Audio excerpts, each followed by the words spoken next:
Yo, what's poppin', my little goon squad?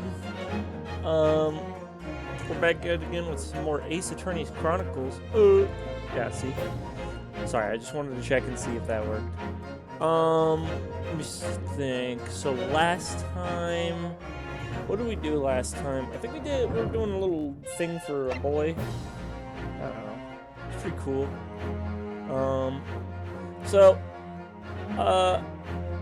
A few things you will be seeing. Let me look at my phone real quick because I want to see if it shows up on stream because it won't show it if I alt tab. Apparently, so you're gonna have to give me a second. I don't know if you guys can see the little meter on the top right corner or top left corner. I mean.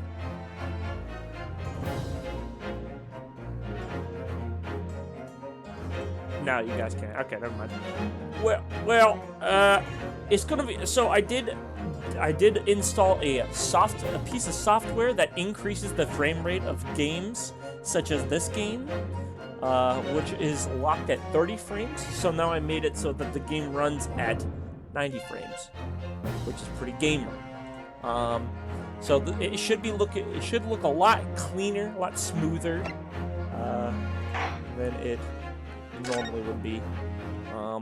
I have tried this with other games, and by other games I mean Final Fantasy X, but I did test this out a little bit with this game, and it honestly kind of runs a lot better than it does with Final Fantasy, to be perfectly honest. I mean, look at this. Look how smooth this thing is.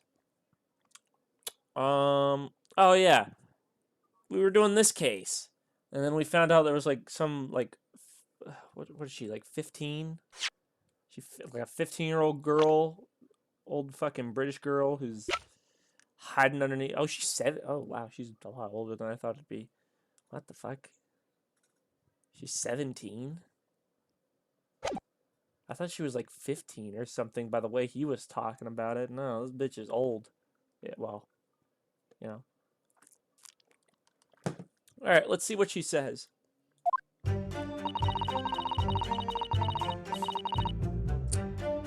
Alright, let me see if I can get the... I gotta do like an old-timey British voice. So I snuck inside the carriage before they hooked up the horses, just like always. It's awful. Look how fluid that is! It's beautiful! It's beautiful, Mr. Krabs, I swear. But it was a right old waste of time.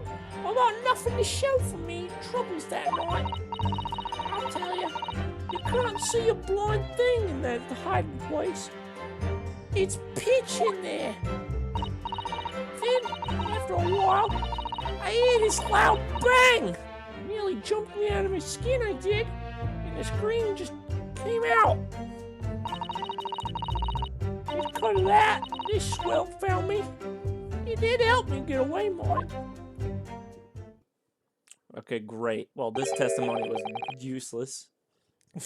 she fucking knew nothing. Yes, he let you go. I fail to understand why you would let the street urchin go, Mr. McGilted. Oh, 'tis simplicity itself, my lord. You see, she couldn't possibly have killed the other passenger. I knew that for a fact. How? As I'm sure I said before, sir.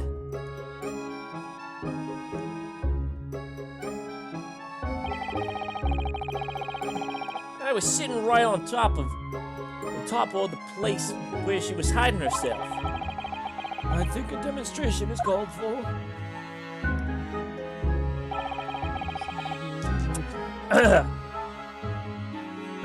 This is where I sat that night. And the cubbyhole of which you are spoken is underneath the seat, I presume.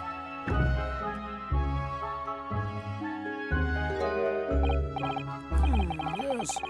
It does appear just large enough to accommodate someone of a girl's stature. Aye, but of course, the wee lass was stuck in there. Because I'd parked myself on the street for the duration. Oh, Well, you see, that's why I let the last bolt. I knew that if the police found it there, they'd automatically assume she'd done it. I couldn't live with myself if a young life was ruined, when all the time I knew she was innocent. Even though you must have realized your actions would result in your own innocence being called into question? Not at all, my lord, not at all. I knew in my own heart that I was innocent. So I thought it was worth taking a punt on my own good name for the sake of this less fortunate lass. My goodness. What a perfect gentleman. My lord!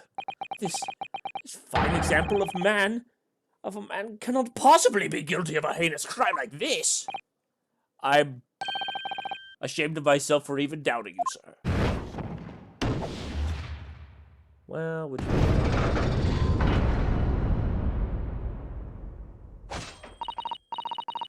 With calm, calculating reasoning, one arrives clearly at the truth every time.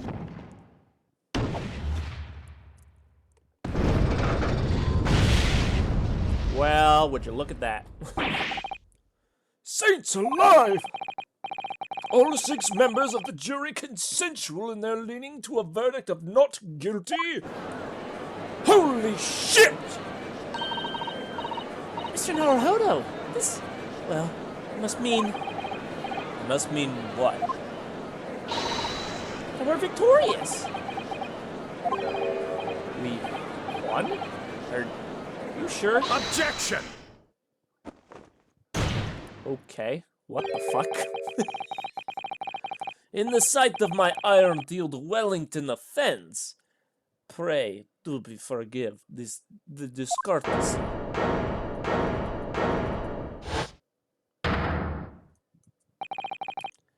This really is a consummate example of the one monumental flaw in British judicial practices. Hold on. Kitty, come on out.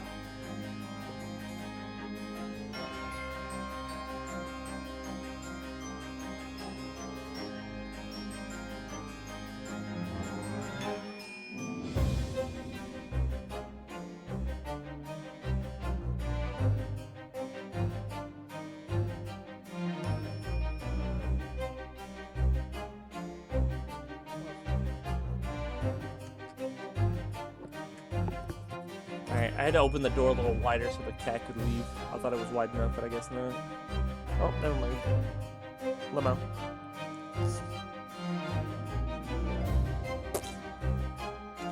How dare he get a guilty verdict? Where evidence and reasoning should be paramount, emotions rule the day. Emotions? The witness's latest statement gives us a clear insight into his true nature. What do you mean, his true nature? Do you really think Scotland Yard would have made such a glaring omission? After the incident, the omnibus was comprehensively searched by officers of the police. Obviously, the interior of this cubbyhole, as the witness put it,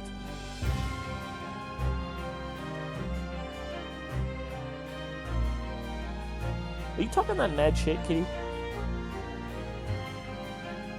That's what I thought. Obviously, the interior of this cubbyhole, as the witness put it, was included in their investigation.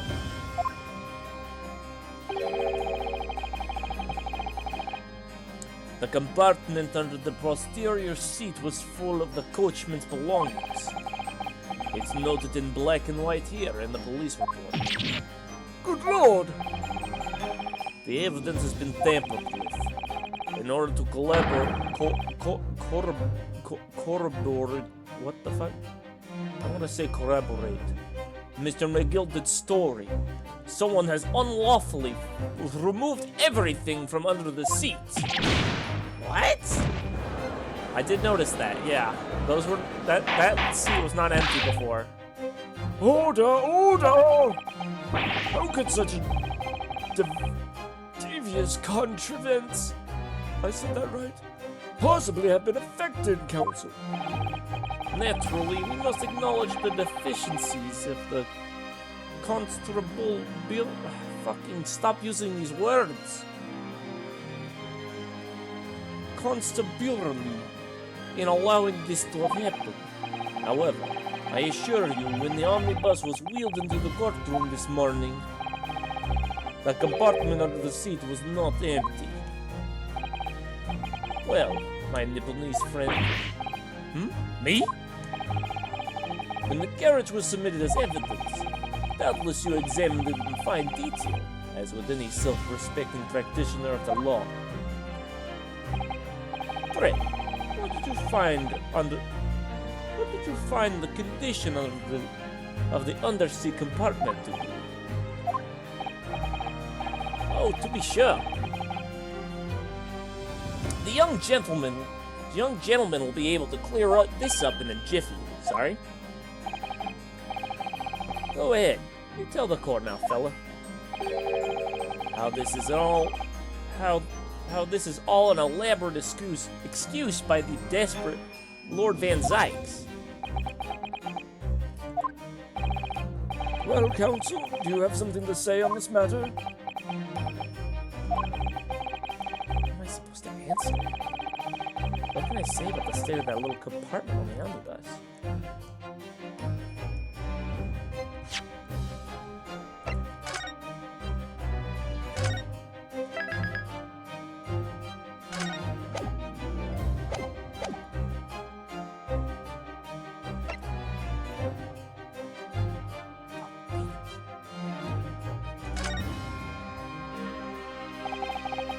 I really don't know if giving this answer is helping my cause as counsel for the defense, but as far as I remember at least. When I first examined the compartment, I'm fairly certain there were a number of articles inside, yes. Are you sure, Council? Ara, be a whist! What are you trying to say now, you daft doll? I thought you were on my side here.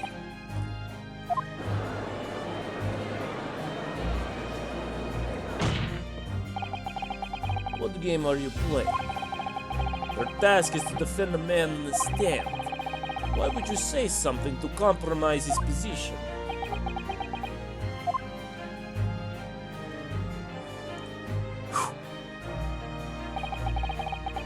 As an advocate for the defense in this trial, I confess I'm still not entirely sure where I stand. But it seems to me that I should state what facts I do know as clearly and honestly as possible. Interesting. He's not altogether pleasant, fella.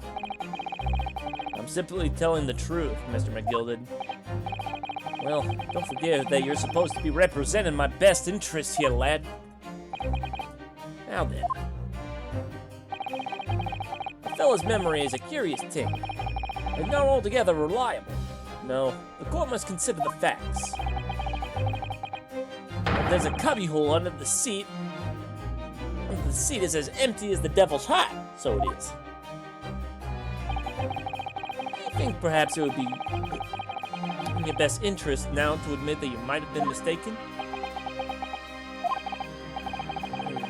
Why do I feel like something's not right here?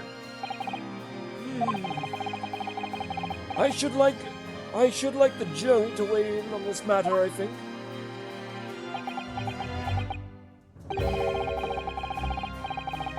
That compartment is designed to house equipment used to maintain the smooth running of the carriage. The Guild's rules state the omnibuses should be properly and fully equipped at all times, so it certainly wouldn't have been empty on the night in question. Beppo isn't that irresponsible. That money-lending Fletcher and the pig purser are lying.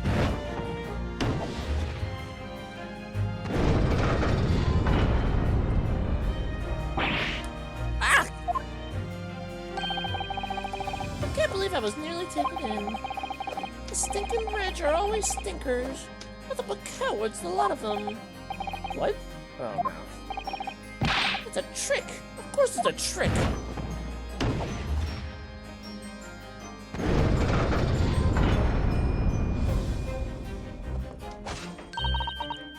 Quite so. I must concur.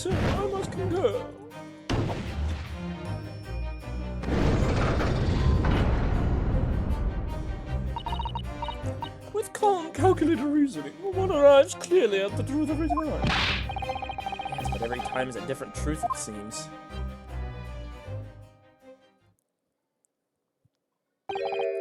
My lord, I humbly exhibit the scales of justice. Clearly, a verdict of not guilty at this time would be wholly inappropriate. Thank you, counsel. But before we proceed any further, there is a matter of the outstanding cross-examination. Counsel for the defense, begin your questioning of the witness, please. Yes, my lord. What just happened? The whole balance of the trial just shifted almost beyond recognition. The Reaper of the Bailey. Is that a word? It would seem.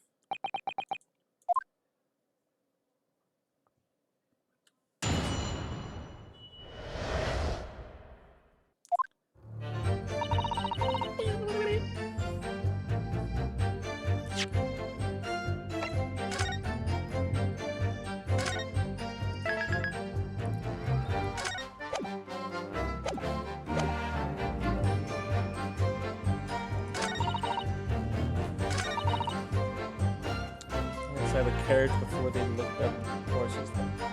This is always. Hold it! So, you were already in the omnibus before it even set off on its run. Well, yeah. I mean, what's the point in spinning a Joey and make a few bob, eh? That's a rum idea, innit?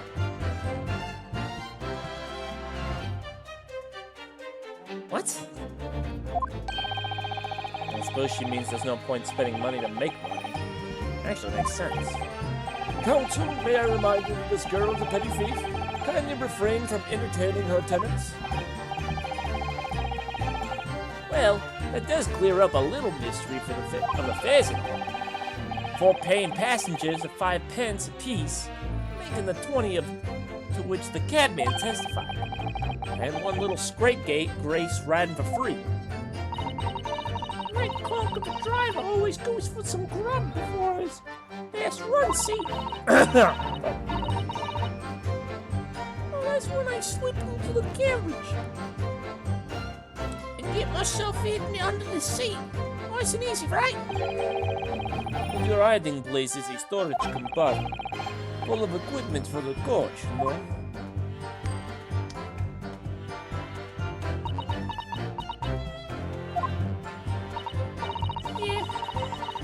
Brushes and buckets and whatnot, man. Sure. I always chuck all that out and cram in a corner somewhere. No one ever seems to bother much. And yet, according to the report filed by the police officer who first arrived on the scene, the compartment was full of such paraphernalia. Well, I don't know nothing about that. Ooh. Hey, my rat of a cat is just attacking me. Yeah. What are you thinking? You thinking, pretty kiki? You being a pretty kiki? And he flops on my fucking keyboard. So like I said, I moved that ass stuff out so I could hide underneath the seat. That's all I can tell you. It seems we've reached the end of that line of inquiry. Continue.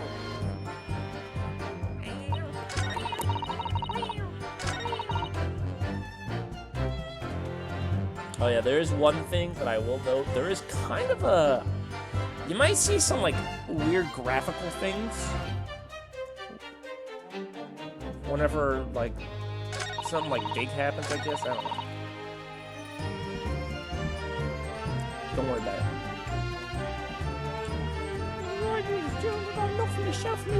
Hold it!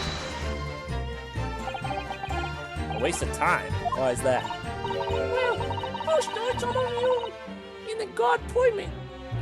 At least some of the time. I beg your pardon. Did you say guard permit? Oh yeah. Well, that's what my kind call it. You inside the omnibus, I suppose. Point is, it ain't overrun. The carriage ain't got no one in it for a while. And that's when you come out of your hiding place and get away. That's right. That's it. Other that night, this carriage was set on the ace seat from the start. Didn't budge the whole way, did he? No one itch. I was totally stuck. You mean to tell us that you were present in the garage for the duration? You were under the seat the entire time while events unfolded in the enclosed cabin. Yeah. What, mister? To be sure. I was shocked as anyone. You don't expect to lift the cushion you've been sat on to find a child now, do you? Was Miss Lestrade couldn't possibly be the culprit then. I didn't think she was the culprit to begin with, but you know, hey, you can have that in your socket.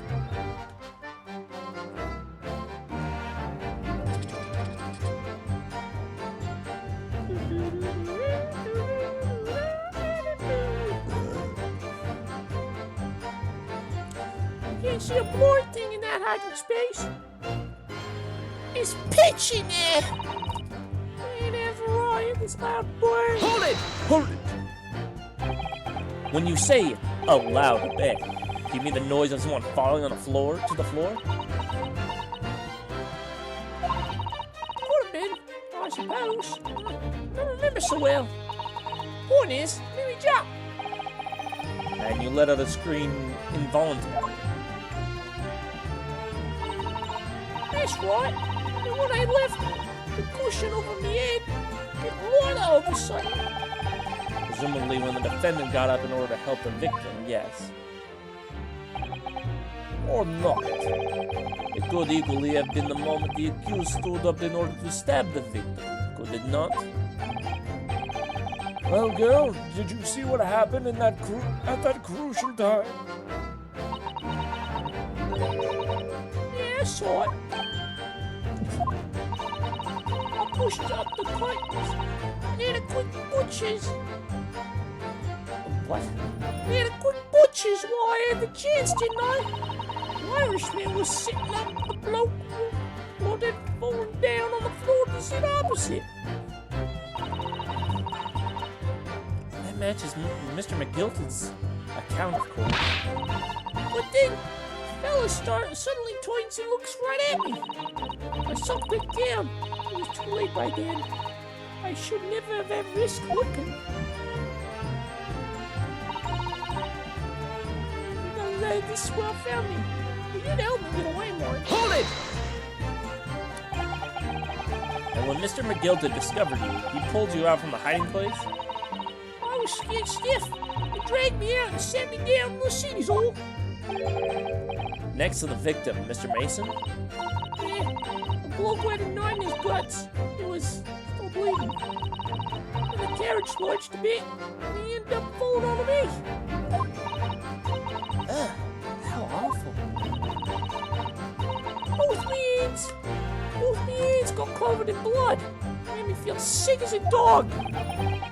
Both of her hands covered in blood. It must be what the rooftop passengers saw. After that, I believe you talked with Mr. McGilton for a while, is that correct? He asked me some stuff. Wanted to know my name and what I was up to and all that. Then I heard something from above. Someone screamed. Yes, Mr. First on the roof. That would be, one would presume, a fucking shit. I can't speak. Well, I didn't run. No one was seeing my face. Oh, I didn't look up. And the horses were drawn up smartish. And this here Irishman says to me, "Get back under the seat. I'll see whether you can get away later. I'll see you get away later."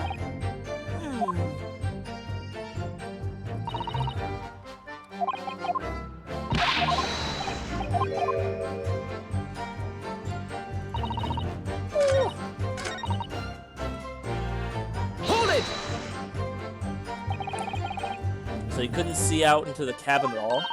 Not a drop. Most days I push the cushion up to leave my head out and look crack. Then I could have a butcher's who I'm gonna fill. I thought you were a pickpocket, not a butcher. I mean, have a look. The seagull get on her ain't as plush as the other one, see? So most of the time, the passengers plant themselves opposite. But for some reason that night, the Irishman spent the whole journey right over my head. And for that reason, you weren't able to push the cushion up to peek out. I see.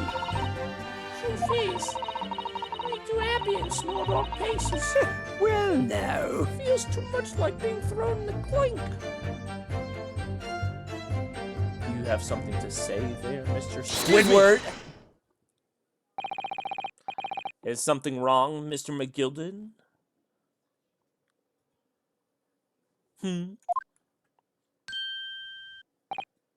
Oh, I do apologize. Was something the matter, Counsel? I'm just wondering if Miss Lestrade's last comment made something occur to you, perhaps. You seem to be thinking something to yourself. Oh, no. It was nothing important. I was feeling bad for the poor lass is all. I remember feeling desperate myself as a young lad. Shut up in the dark. It was terrifying, so it was. I see. Yes, I'm sure we can all sympathize. I'm still scared of the dark now. I don't know about yourself, but I find that the darkness seems to make everything you hear seem that much louder as well.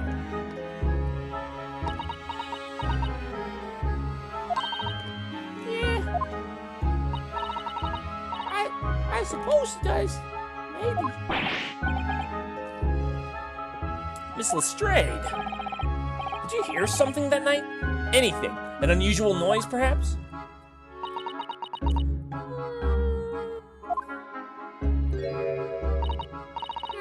Not really. All I could hear was the Irishman snoring. The Jabers? There ain't no need to tell the world about me foibles, you little scamp. What a pity. If only Miss Lestrade had heard something, it might have given us a vital new clue. Yes. What should we make of that last statement of hers? It's profoundly important. My lord! I believe this statement is just made by the witness is profoundly important. Profoundly important, but all she said was that she heard nothing. Yes, which is a profoundly important point. I'm almost sure of it. I'm almost sure I don't understand the inner workings of your Eastern Mind Council. Nevertheless, Miss Gina Lestrade, we will supplement your formal testimony by repeating the last statement, please. What? Supplement? What are you on about? Don't give me all your fancy talk. I know what you're trying to do. Well, it won't work on me. That's right. Insult the judge. Always a good move. I was standing easy out the walking here was a snoring. Oh, all I could hear was the fucking snoring, bro. He was snoring his ass off.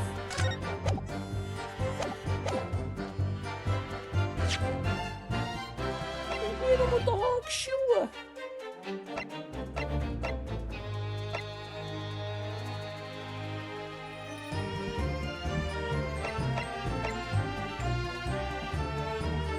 Objection! Oh, you dumb as shit, mate. You dumber than a bag of bricks. You dumb as shit. I ought to get like a sock, stuff it with like little bars of soap and just whack it with it. You know how stupid you are.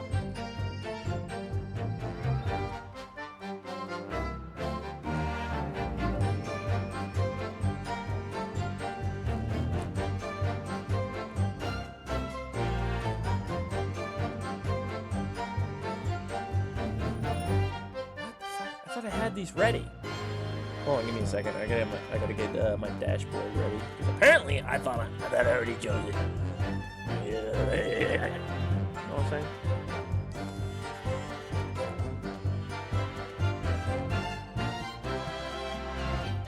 Here we go.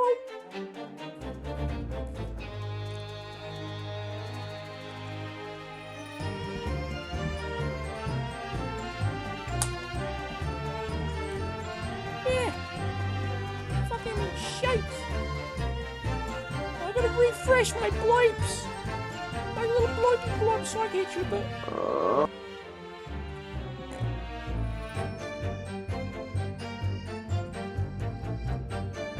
I feel like I'm about to.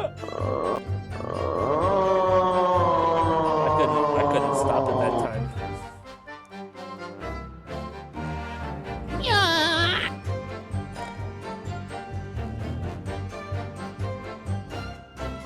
that's enough of that. That's enough goofing. Enough goofing around. All I can hear was you snoring. Snoring? Wait a minute. Wasn't he saying you snored when he was stabbing the guy? Wait a fucking minute. Hold it! Hold it! So, you were straining to hear what was happening the entire time, since the moment you hit yourself. Not exactly, no. Sorry? Well, there was no one in the cabin to start with. I just pushed the curtain up and had the butchers to watch him walk. And then, when I saw the swell getting on, I got on my head down so he didn't notice. And Mr. McGilden sat on the seat under which you were hiding, correct? Yeah! Would you have Adam and Eve in there? What a bug!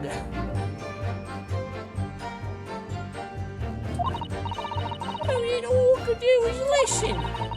And then wait to jump out as soon as I heard him leave, see? Oh, would it? But would he? More likely. Even though he stopped there and here and there, I never heard the door open. So I just had to stay and listen. I'm driving this pig's market. Snoring like an old dog he was. Are there any conclusions we could draw from that, I wonder?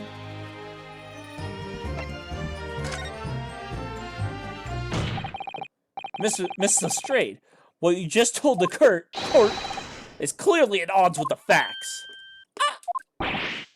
At odds? Are you sure, man? Absolutely. It seems my Lord Nipplemee's friend is not as dull-witted as I feared. So Van Sykes realized it too.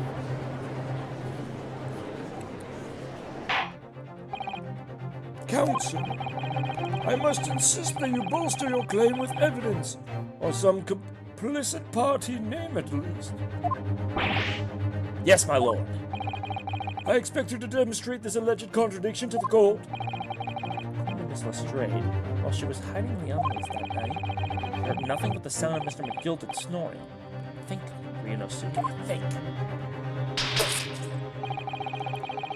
Something else she should have heard.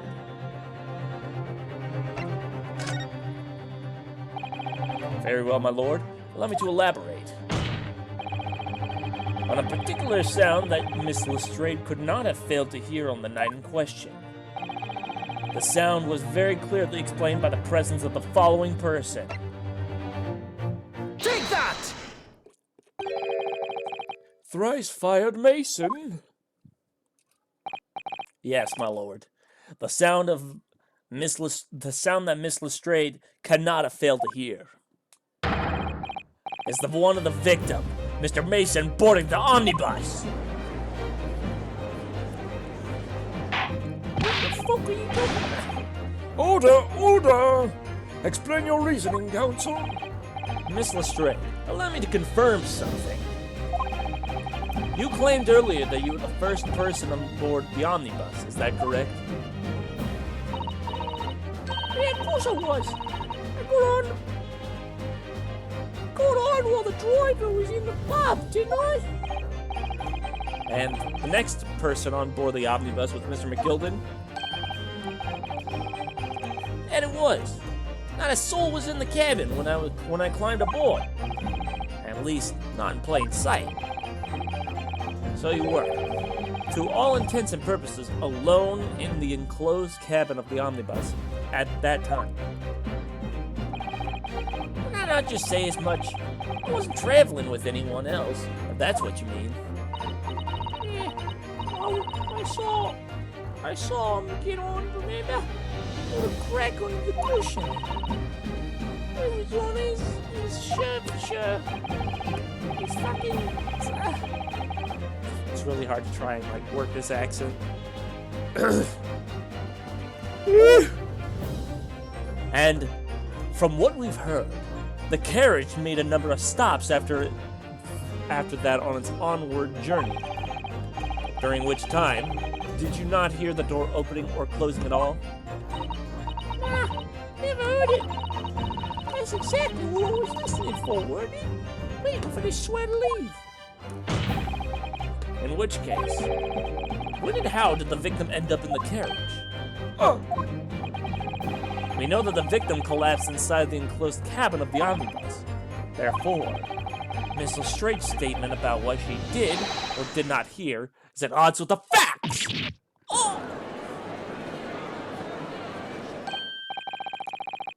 Yes, this petty thief's statement was clearly flawed. Lord Van Zykes! Yes, He knew all too well that there was an inconsistency within Miss Lestrade's statement. it would seem words of thanks are in order for my learned friend. What are you talking about? You have demonstrated matters impeccably. This witness and their colorful statements are entirely unreliable. Her words are convenient untruths, nothing more.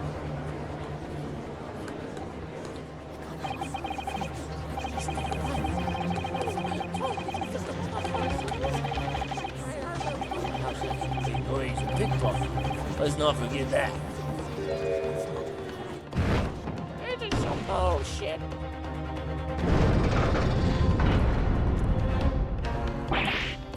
Ah! She didn't even say anything. I didn't want to judge dear little mite just because she had some rather naughty ways. But I must say, identified liar. Neither can I. Mr. Foreman! I didn't want to judge the girl just because he ate. Wait, no, wrong girl. I didn't want to judge the girl just because of some less habitual ways. But I must say, I could not abide liars.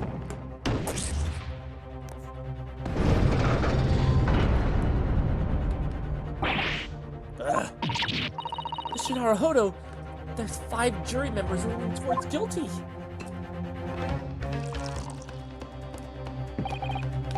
Well, your consideration for others is refreshing, my Nipponese friend. To the considerable troubles you have spared me. Alcohol. Yes, very refreshing. Yeah! What are you playing at? Are you forgetting who you're working for, you useless Eastern Amadin? This is carnage. It's perfect. Stop licking your knife, bro. Number 2 is the only one left. Mr. Naruhodo, the way this is going, I know. If we can't find some new way to convince everyone of Mr. McGilden's innocence, the judge will rule, and we'll have lost. I very much wanted to believe the words of the London's most respectable gentleman, but those of us in service know we must accept hard truths. Hold it!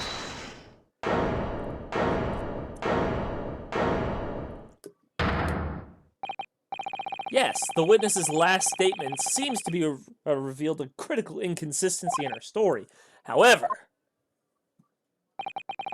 If we consider the possibility that her statement is in fact the truth, it may shed an entirely new light on this whole case. What are you saying? Counsel? I'm sorry, sir? Whatever do you mean? Counsel, I will not tolerate you attempting to prolong my education. Explain yourself at once. When the accuser boarded the omnibus on the night in question, the victim was nowhere to be seen. Subsequently, the carriage door was not heard opening a single time, as testified by the witness in the stand. And yet the victim's body was found inside the carriage. If this petty thief's words are to be believed, how do you explain the victim's miraculous appearance inside the cabin of the omnibus?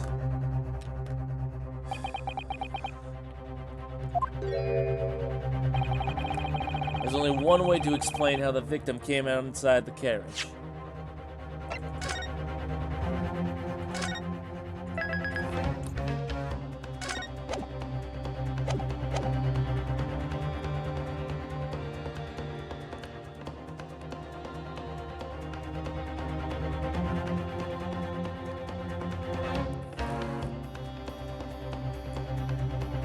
There's another entrance? I don't think there is another entrance. I didn't see one.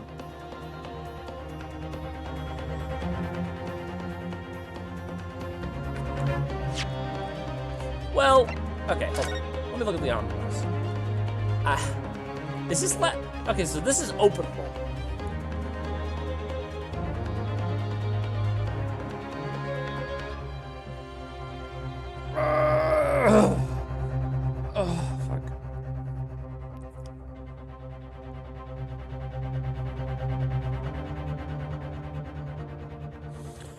Okay, so multiple possibilities. First of all, I'm thinking that maybe he was placed in there after he died, but it wouldn't explain how he would have gotten in there to begin with.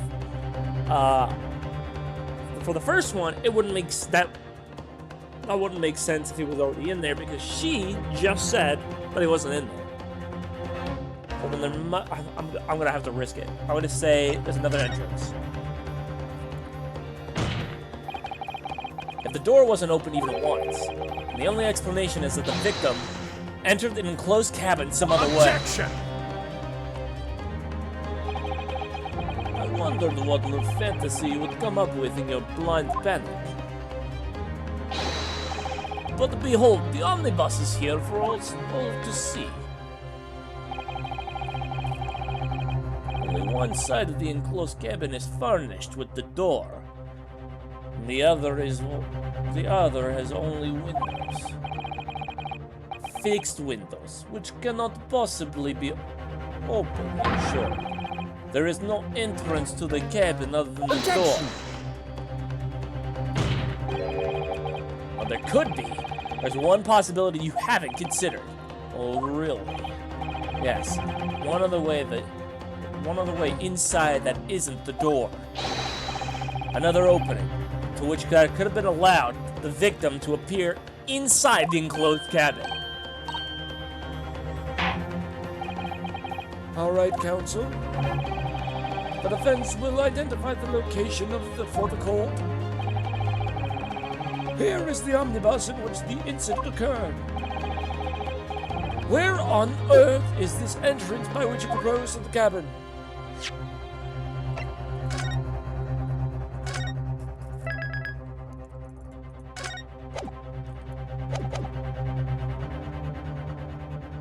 Right here. Take that! The answer is obvious.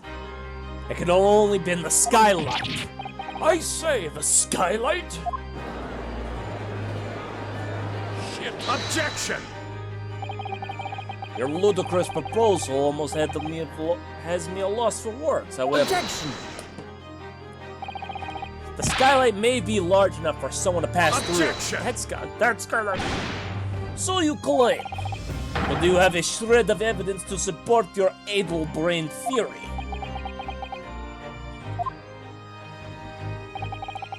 Both Mr. McGilden and Miss Lestrade said the same in their testimonies. That they each claimed to have heard a loud thud as the noise made by someone falling to the floor. Yes, which has already been explained. As the sound of the victim falling from his seat, having been assaulted with the dagger. Yes, it has. But would a man slipping from the seat onto the floor really have made such a loud noise as the witness described? A noise loud enough to cause Miss Lestrade to let out an involuntary cry, in fact. Good gracious. Perhaps, in fact, that was the moment the victim made his entrance into the cabin. No, let me rephrase that. The victim didn't enter the cabin as such. He fell into it. Objection! You're now suggesting that the victim fell from the skylight into the cabin? That's simply impossible! How can you be so sure? Because if the victim had fallen inside the skylight as you say, the passengers on the roof deck would have seen it happen. And yet, not one person made mention of such events in their testimony. Well, yes, that's true, but hold it.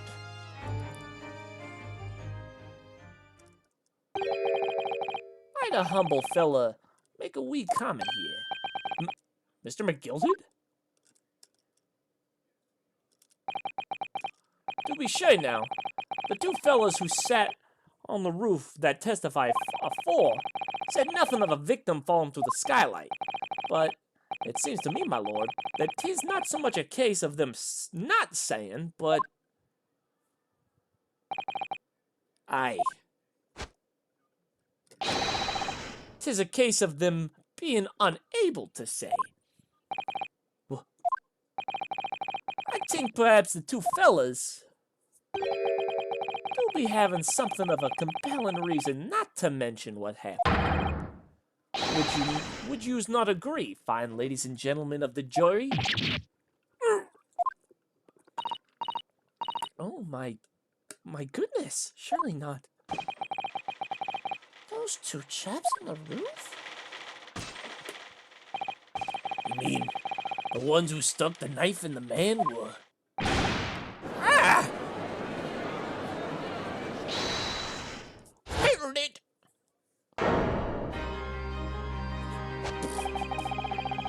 Just what you incinerating here, you blitherer? You rotter! What the fuck is he doing? You rotter, he said! You rotter! What are you insinuating? This is a flaming outrage. I've had a good mind to give you a blinker in a minute.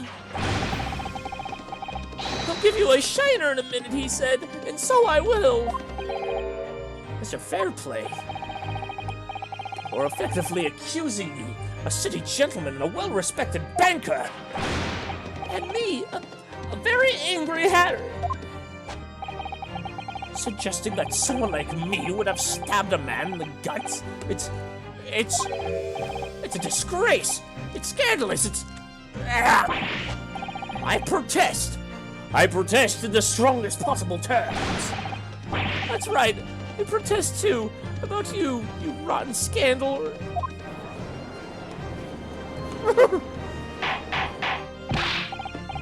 Order! This is not the time, witnesses. I will not permit this wanton invasion of the stand. Return to the anteroom at once. But this is beyond... this is beyond reason, my lord. It's outrageous. It's very hurtful, you know.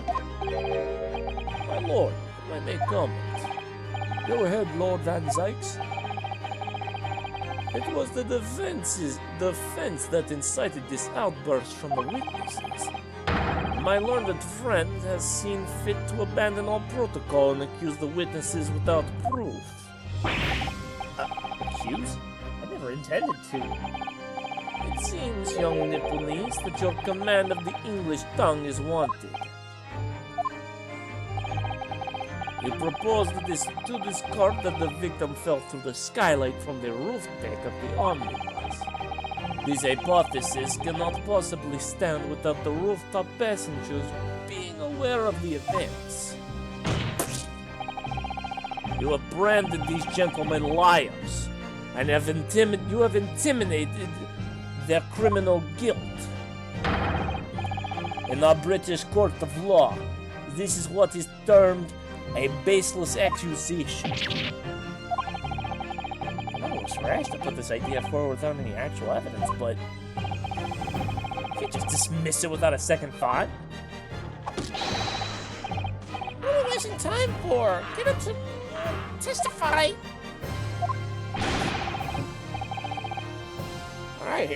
I thought there was something fishy about that hat from the moment I laid eyes on that fellow. We have to see this matter through now, one way or another. If there's filth and rubbish in our midst, we must dispose of it at once.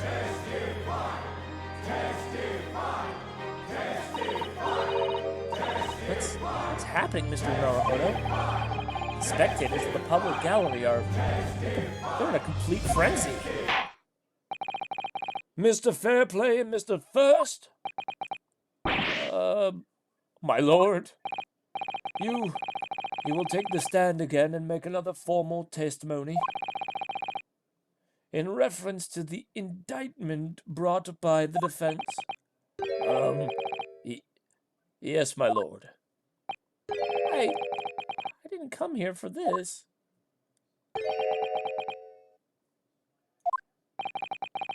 There's no time to think this through.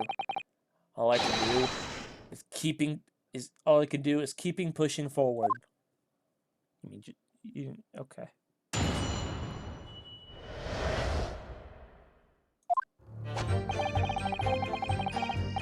We were the only two people up. Kid, are you acting with your tail? What are you thinking? We were the only two people up there on the roof deck. Dead or alive, I could swear to that. If anything had happened where we were sitting, don't you think one or the other of us would have noticed? In any case, neither of us knew the first thing about the victim. We had no reason to kill the man. The skylight was shut the entire time. I tell you, we couldn't possibly have opened it. If you're so sure the victim fell through the skylight, where's your proof?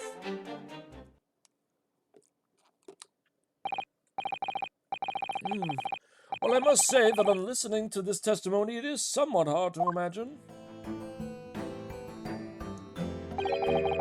how either witness could have performed any malevolent act on this open rooftop deck without the other noticing forthwith. That's right, you see. We're innocent, I tell you. Although logically, of course, the argument falls down and the two were in collusion with one another. What? According to investigations by Scotland Yard, the two witnesses share no common dealings. Well, I don't trust coppers anymore. I trust the stinking rich. It doesn't feel right here. The trial is going in our favor, really. But why do I feel so uneasy? Counsel for the defense, over to you. Your cross-examination, please. Oh, yes, my lord.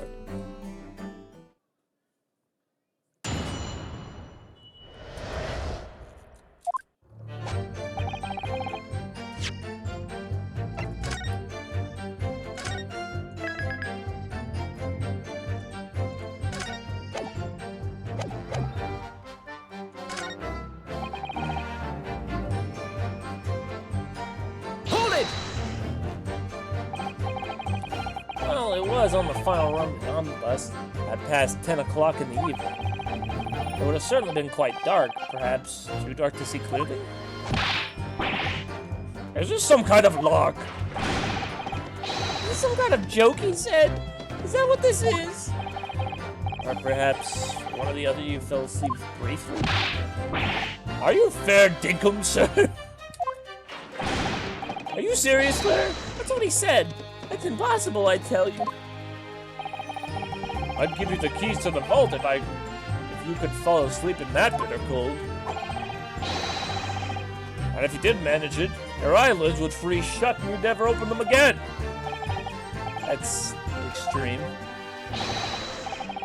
It was extreme, I tell you, and we had to put up with it because this man locked the door.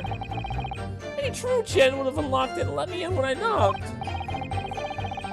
I'm dreadfully sorry about that, young fella. But you see, I was away with the fairies and didn't hear you at all. That's a lie. I saw you through the glass. You were talking to someone. Now, it was a cold night, so it was. People do be seeing things that aren't really in the cold. It is hardly surprising. Seeing things? Seeing things? I believe we have reached an impasse here on this particular point. You! Don't take it personally now, lad. If I'm a suspect in the case, then it's only fair that you and the other fiend are too. Open and free competition is what a capitalist society is all about. This isn't a competition I should be involved in, really.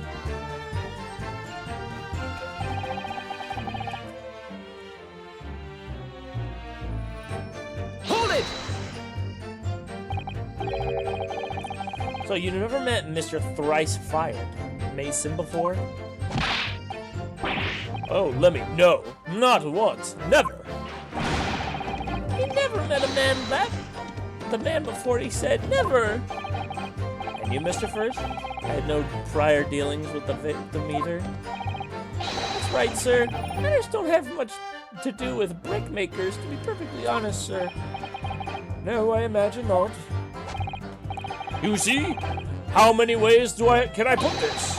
Neither of us have the Well, now. remotest connection to the gentleman who was inside the cabin. Excuse me. Mr. McGilden? Yes, counsel? What can I be doing you for? Did the witness' last statement give you a pause for thought somehow? Not the remotest connection. Is that right? I wonder. What are you insinuating now? Mr. Fairplay. It has been too long, so it has. Eh? If I'm not very much mistaken, I believe 'tis fast approaching, is it not? Your repayment date? I beg your pardon? You borrowed 20 guineas from me, sir.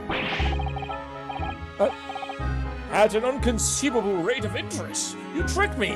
It's extortion. Well now, is that a touch of begrudgery, is it? The sort of begrudgery that might motivate a fella to pass his crimes off on another? Yeah.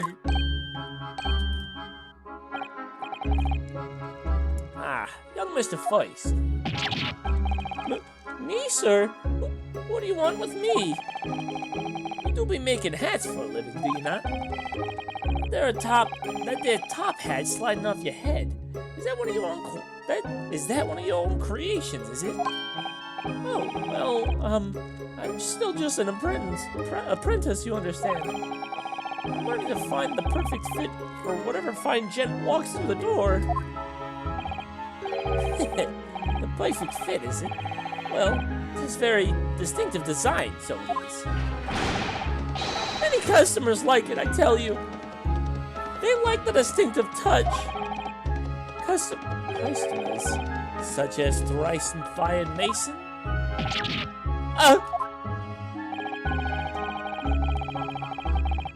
There was photographic print of the victim submitted as evidence afore, my lord. Oh, you mean this, you mean? Oh, yeah, the hat.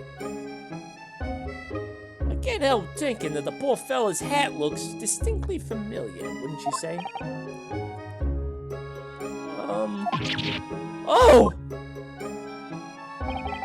That's one of my hats.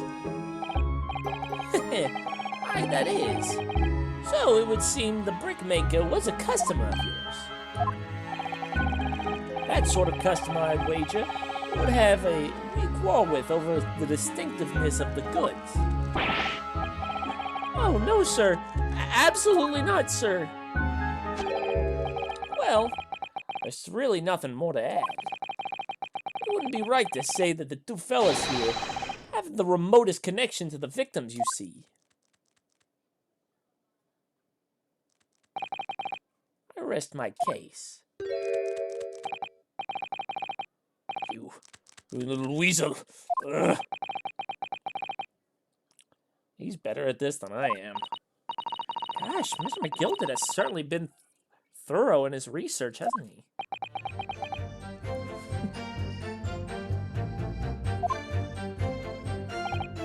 Please, don't let me interrupt.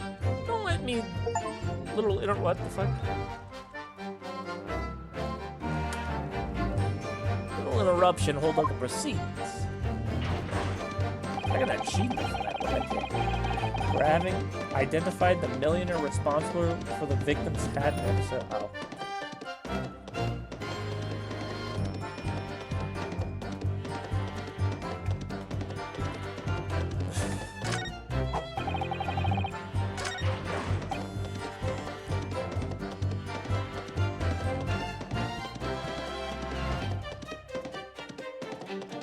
Hold it! I heard it. Are you quite certain about that? That the skylight was shut the entire time? I'm going to lose my block with you in a minute. He's gonna lose his rag with you in a minute. That's what he said. Take a look for yourself. Go on. You see? It's fast shut now, just like it was on that night.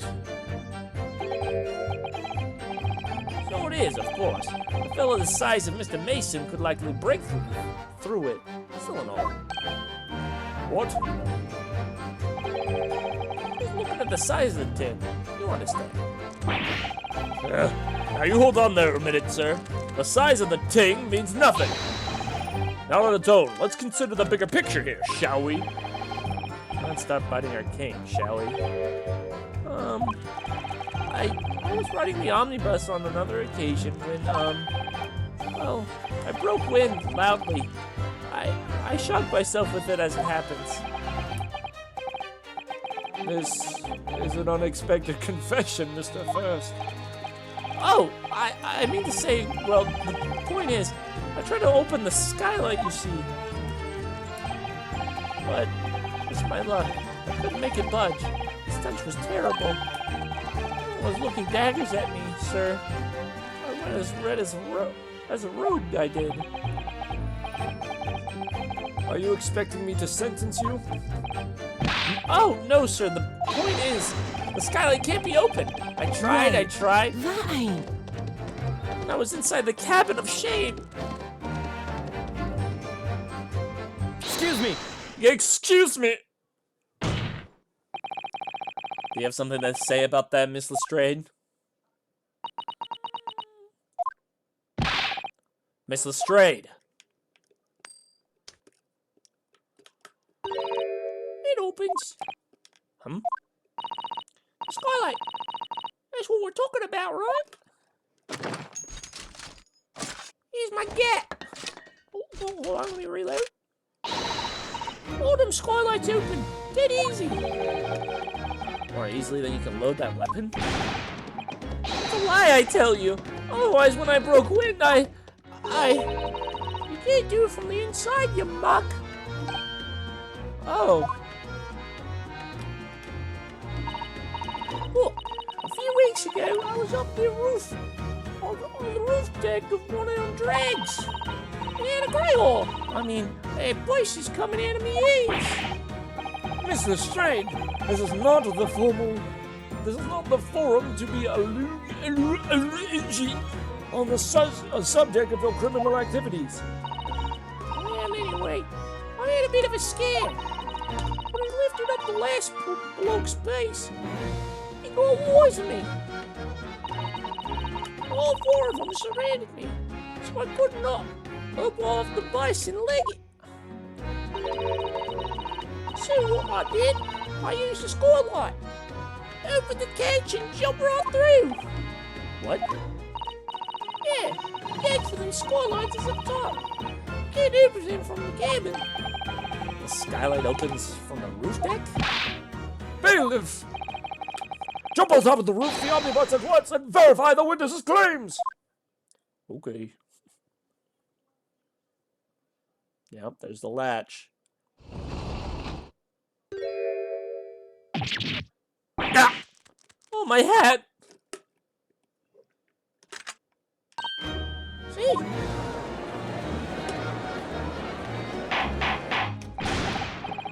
Order, order, order! So, it appears that this street girl's statement is quite true. I don't believe it. The skylight opens. And from the roof deck! Mr. Naruhodo! This could be the clue we've been looking for. Well, counsel for the defense, please continue with your cross-examination. Yes, my lord. So, the skylight opens. Perhaps I should investigate for myself.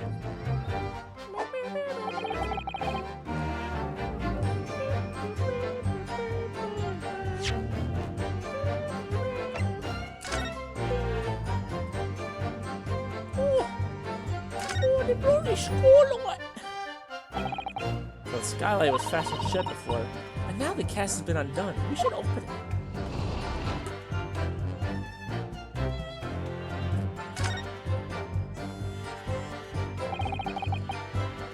You can certainly see inside the carriage through this opening, that's for sure. Yes, and there's a lamp in the enclosed cabin. So I'm sure the witnesses would have been able to see quite clearly. That's not good for us.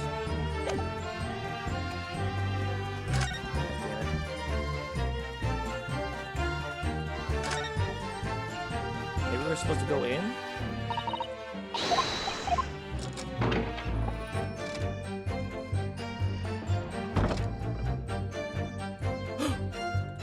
There's blood! Well, would you look at that? Yes, it does open very wide, doesn't it? Wide enough to kick someone like you down through. Like you through, certainly, Mr. Naruhodo. Why someone like me? Ah! What is it? Look! Just here! Look at this! That's... without question. It's blood! How could it be bloodstained? Surely... it can't be unrelated to the case, can it? Yes! Yes! Yes! Oh!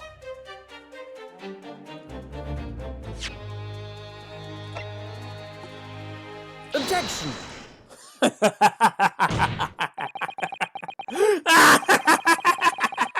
Oh, sorry, kitty. I woke him up. I woke him up with my crazy laugh. Sorry. Sorry, baby. Go back to sleep. On the night in question, the victim was fatally stabbed in the stomach. And immediately afterwards, the victim's body was pushed through the skylight into the cabin below. Those are the facts, and the irrefutable proof. And the irrefutable proof remains clearly visible on the omnibus that stands before us today in this very courtroom. What? That's utter humbug! Yeah, you can't possibly have any evidence. No, you can't. I mean, we didn't do it, I tell you. It's impossible. Irrefutable proof. Here, in this courtroom. Counsel? Yes, my lord. I believe everyone would appreciate a little clarification here. Where exactly within the omnibus is this evidence to which you allude? You will point out...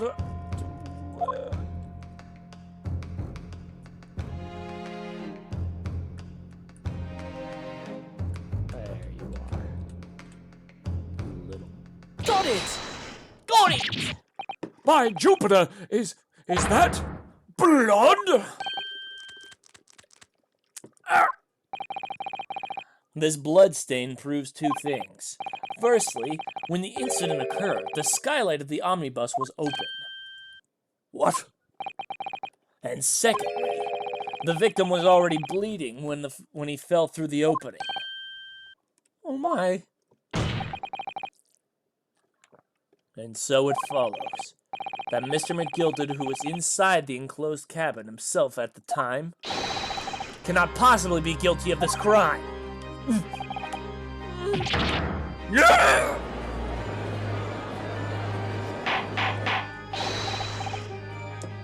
Order, order, order! Hold it! But the blood could have been sprayed when the fellow was stabbed inside the cabin. And only found its way to one particular spot on the skylight? Sure. And that would have been very convenient. Let's keeping in mind that the skylight catch can only be unfastened from the roof deck. I myself wouldn't be able to open it now, would I?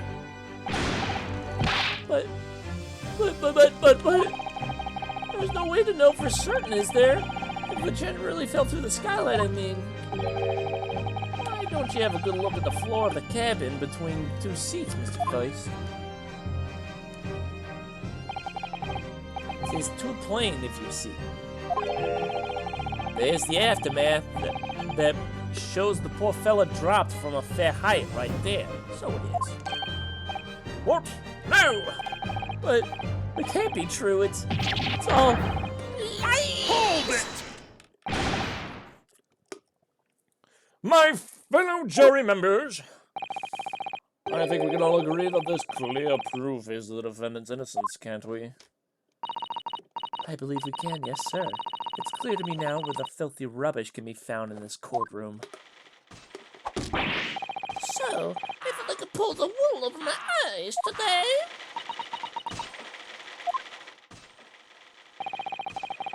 I won't tolerate any of the guild's carriages being sullied with blood. I won't tolerate it. Oh, how we do that night, gentleman who gave us such a delightful park couldn't have done Such a thing. Good lord. Yeah. Do you think? Fucking hell. 1, 3, then 1, 2, 3! Objection!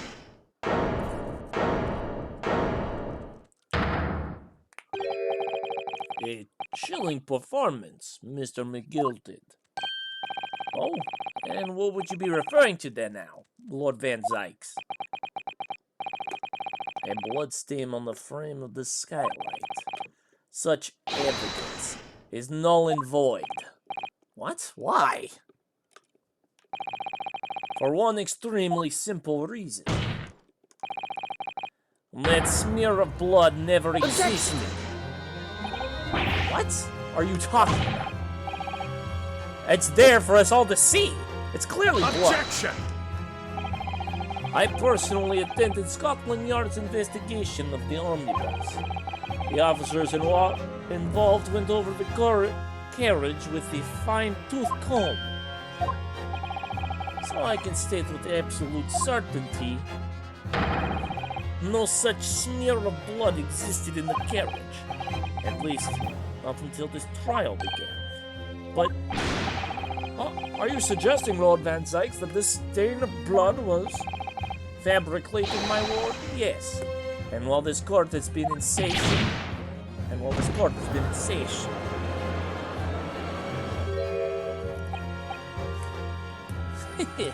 What a bellevue. I must say, I didn't expect such crude reasoning from a prosecutor of your standing, Lord Van Zykes. But I'm Magnus McGilden, a fellow known all over the capital for his fine contributions to public life. I don't take kindly to slander, and I'll fight to the bitter end. Even if it's rolling off the tongue of the Reaper of the Bailey. Mr. McGilden, I realize that this is your first appearance in court as the accused. However, I am well aware of your involvement behind the scenes in a great many affairs of dubious nature. You're very adept when it comes to avoiding getting your own hands dirty. And each time it happens that a case you're involved with is investigated, you adapt the facts. Adapt the facts? What does that even mean? When you wield a fortune the size of Mr. McGilded's, however ill-gotten it may be, nothing is impossible. Tampering with evidence, manipulating the scene of a crime, bribing witnesses. I toast to your ability to concoct the most convenient of stories, sir. Tut, Lord Van Zykes. This will not do, to be sure. Will it now, counsel? Oh, no! I think it's fair to say this does all sound like a rather far-fetched excuse by a desperate man. The blood on the skylight didn't exist, you say? But if yous will all cast your minds back, is it not true that the omnibus there has been in the courtroom the entire time? How could anyone possibly put a smear of blood in it without the world and his wife seeing? Isn't that right? Isn't that right now, counsel? It's true. The omnibus has been in full view the entire time the court has been in session. My learned friend. Here's to hearing your opinion on this matter, in your own words. As you wish. Could someone have tampered with the omnibus during the trial? If you're asking me, I think.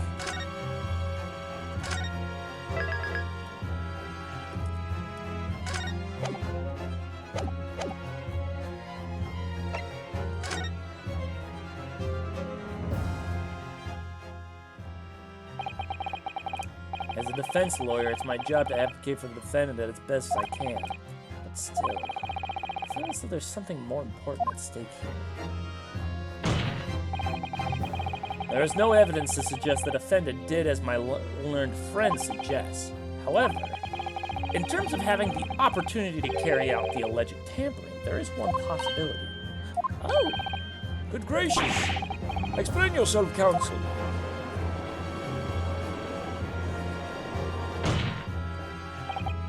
Yes, there is. It seems my learned Nepalese friend has no intention of running from this deceit. Deceit? I'm sure everyone still remembers clearly the recess that we were forced to take as a result of the smoke grenade fired by the witness currently in the stand, Miss Gina Lestrade.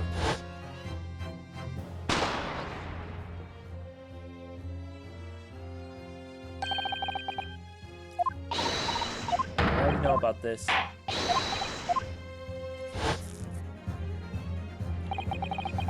The courtroom was filled with smoke, and everyone was thrown into confusion. All of us were made to leave this chamber. In that brief interval, under the veil of smoke and in all the chaos, it could have been possible to steal inside the omnibus.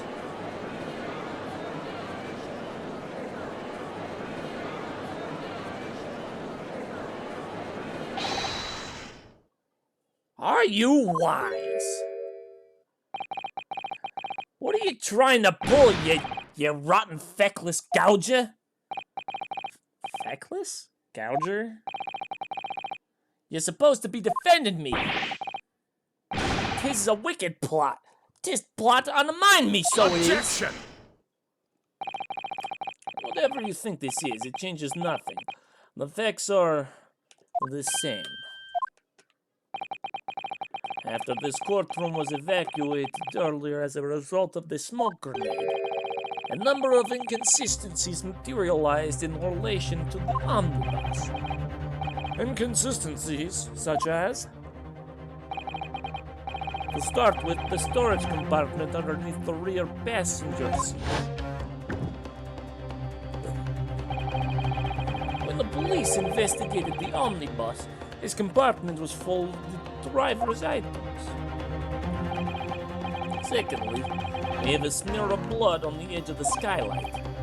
As I have said, this was not present at the start of the trial this morning.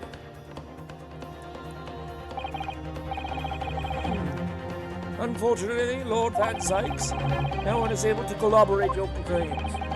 It's true. When the omnibus was first wheeled in, both the storage compartment and the skylight were shut. Except for when, you know, we looked inside. That was literally the first thing as soon as we saw the evidence. I looked inside that thing. It was filled with stuff. That I even remember being very weirded out by the fact that it was empty now.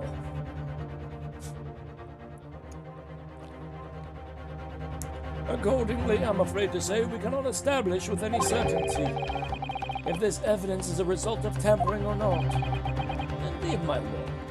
No doubt there is not a single person who saw fit to verify such things. What do you think? Sorry? About the omnibus. Is there anything else unusual about the omnibus? Is there? Let me examine it with my own fish ponds.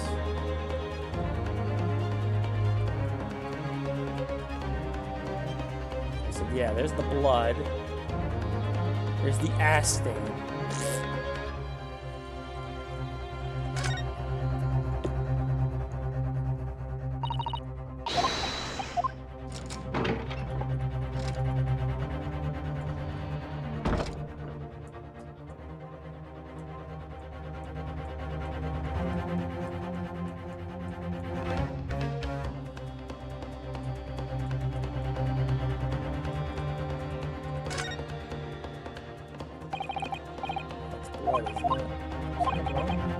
It's just, well, the bloodstain is so obvious, and yet Van Sykes had made no mention of it. I suppose that does seem a little strange. Was that bloodstain not always there? Let me do something. Let me check my sources real quick. Cite my sources, as you will. Because I'm kind of curious. Was that bloodstain on the floor always there?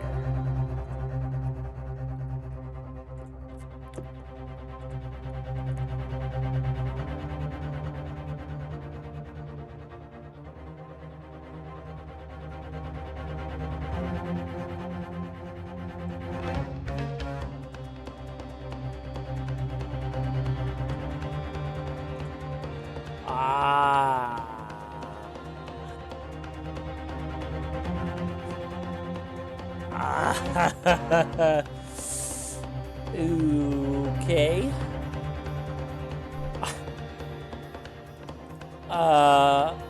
Alright, I looked it up.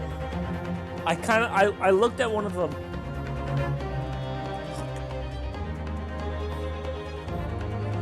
I looked at the VOD to kind of like look back and see, because I remember looking at this thoroughly. There was no bloodstain on the ground. That was not there before. Oh boy, hold on. I will be right back. I need to use the restroom.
It was just gas.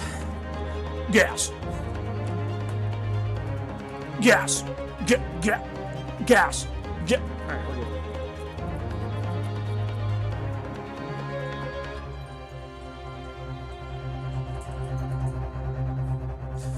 Okay, so, I did... My lord, Yes, Counsel. there is one further inconsistency. A mark that surely could not have been present at the start of the trial. What? What in the devil's name are you going to say now? If you dare betray me, little Maggie, you'd better start watching your back. Silence, McGilted. This court awaits the defense's clarification. Shot can swing in one way or the other. I have no idea what's the truth and what's deception. What am I supposed to believe here? I shall have to ask you to elaborate, Counsel.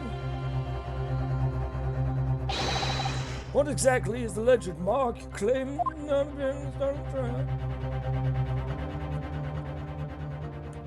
That got it. I did look back in the VODs. That bloodstain was not there to begin with.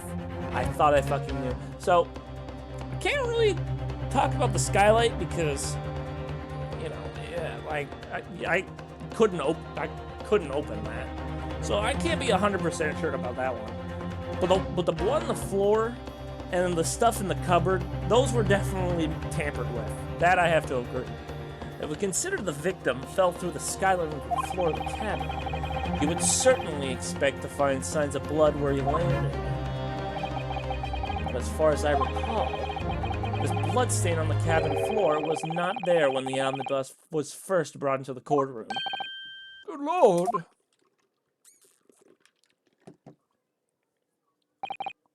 Yes, I do believe you're correct, Counsel. Well said. Although, as advocate for the defense, one might say that that was a very careless slip of the tongue.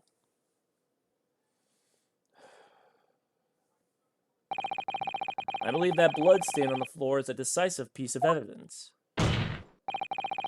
But if the question is whether that evidence is genuine, or whether it was unlawfully fabricated by someone, I feel compelled to admit that there's at least a possibility that the evidence is fake.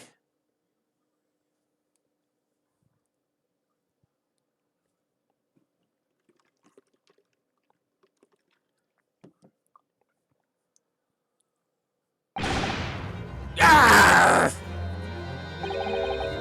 This trial is over. Mr. McGilted, I've done everything I possibly can to cooperate with the court, but it's all over now. But you're the defendant. It's over, I tell you. Memory, recollection, what people think they saw, is all nonsense. Facts are what count.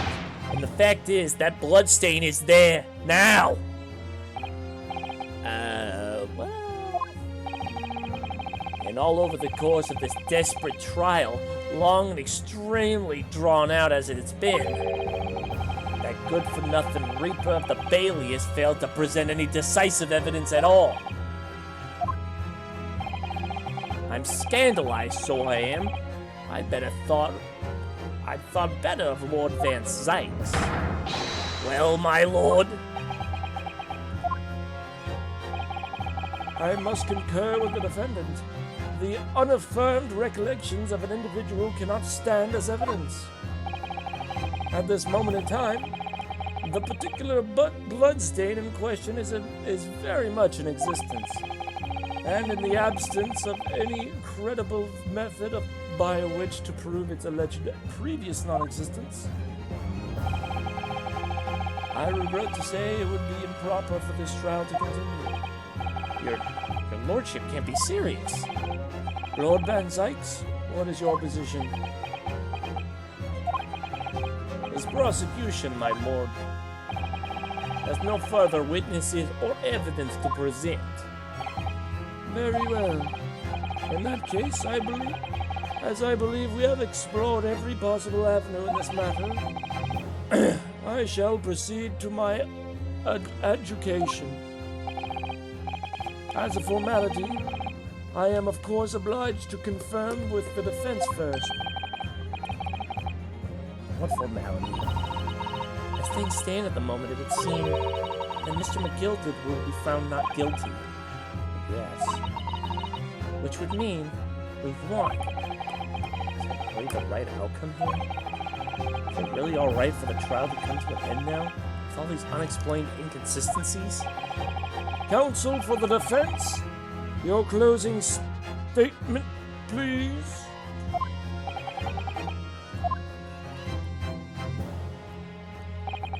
Yes, my lord. The defense believes...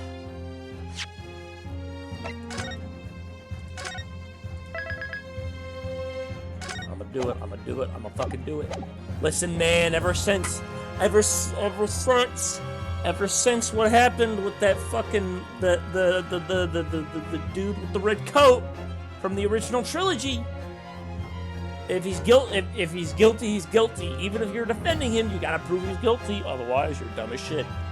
The defendant could be guilty. I am here in this courtroom today to advocate for the defense of my client, Mr. McGilded. However, at this moment in time, I cannot in all good conscience attest fully to the defendant's innocence. What are you saying, man? Without any question, there is no conclusive evidence to prove that the defendant is guilty. However, there is also no conclusive evidence to prove that he is innocent. Good gracious me! Order! This is unprecedented behavior, counsel. A defense lawyer calling the accused innocence into question? Are you of sound mind?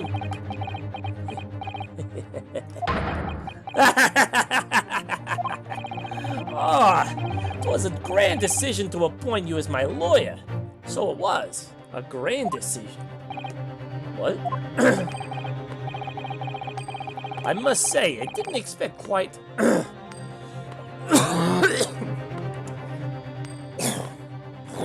Fuck. Oh, my throat. I must say, I didn't expect quite such an exciting spectacle at the end there, but still, yeah. Yes, have this for your troubles. Yeah! The job here is done, fella. And some fine work you've done, so you have. What do you mean? Tis just the right honorable gentleman so succinctly put it before. The trial can't go on anymore. And your closing statement there was, how do you pull it? Nothing more than a formality.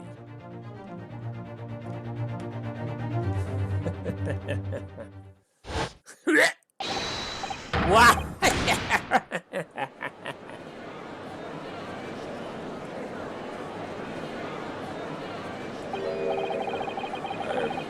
really don't know what to make of all this. Was the evidence we've seen genuine? Or was it fake? His lordship would be fuming, and the unsightly rubbish should be disposed of promptly, as I said. I think I'm right sure I was guilty of something. You...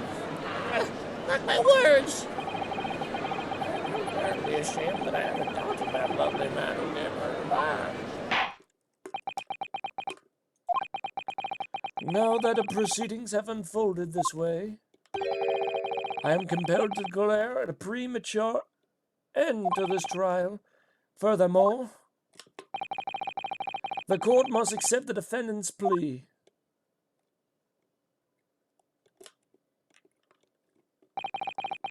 I thank you kindly, my lord.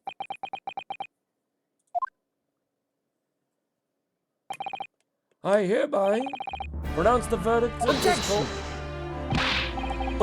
But we still haven't determined if the bloodstain in the omnibus is genuine or not. We don't know if the witnesses are telling the truth or a pack of lies. We have no idea about the truth. Lord Van Zykes, My lord. the case made by the prosecution was flawed, plain and simple. If indeed the omnibus presented as evidence was tampered with, the prosecution is at fault for allowing such a disgraceful perversion of justice to take place. My sincerest apologies. Objection! But, wait. When we were evacuated in the courtroom, Lord Van Zykes ordered the evidence to be secured. I'm afraid the prosecution cannot shun responsibility in this matter. That's so unfair. The culpability of the defendant has not, at the present time, been established by this court. Consequently, the jury will not be required to proffer judgment. What? Well, Lord Van Zykes, it's been a pleasure, so it has. And as for you, my dear fellow, I couldn't have asked for a better defense. You mean to tell me this has all been a grand waste of time? It's the law of the land, my good man. If you'd like to pursue this matter further, you can always go ahead and try to change the law. Magnus McGill. Good grief. You've more to say to me, have you? There's one thing, a warning. This is far from over. Well, something to be looking forward to then. I hereby pronounce the defendant, Mr. Magnus McGilded, not guilty.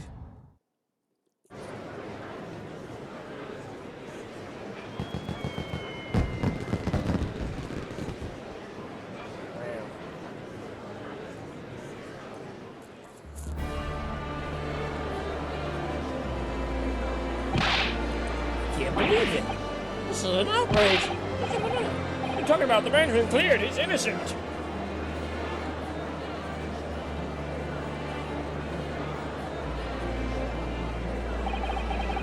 The courtroom in pandemonium for the second time that day. A judge delivered his verdict, and my first ever trial in Great Britain came to an abrupt end.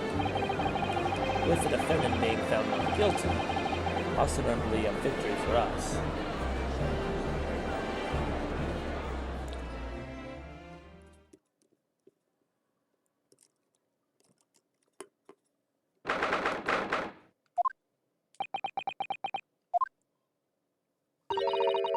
That certainly was a long trial. Yes, it was. Your first ever trial on foreign soil, and your first victory. It was a wonderful performance. My heartfelt congratulations. And to you too, Mrs. Sudville. Thank you for your assistance. I suppose we should be happy. Trouble is, we're still completely in the dark about what actually happened. Well, we didn't have enough time. But isn't it wrong? I mean, who is actually responsible for Mr. Mason's death? We don't even know that! The sole aim of the defense is to obtain a verdict that oxonerates.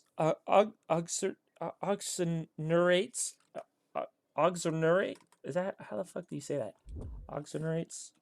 This is some fucking, like, lingo that I don't know.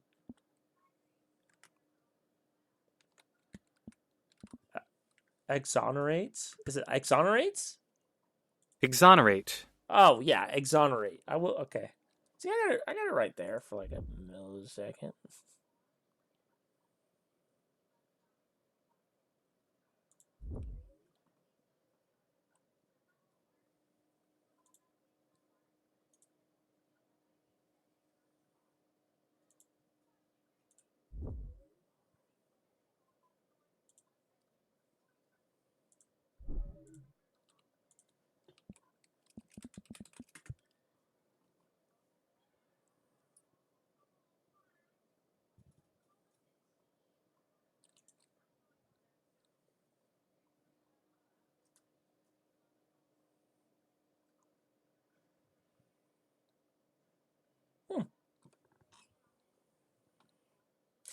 Sorry, I was looking at something. I got distracted.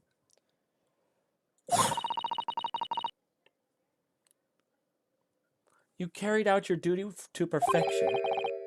Aye, that you did. Mr. McGill did. And that girl's with him, too. Well, it seems the stories are true. Well, what stories?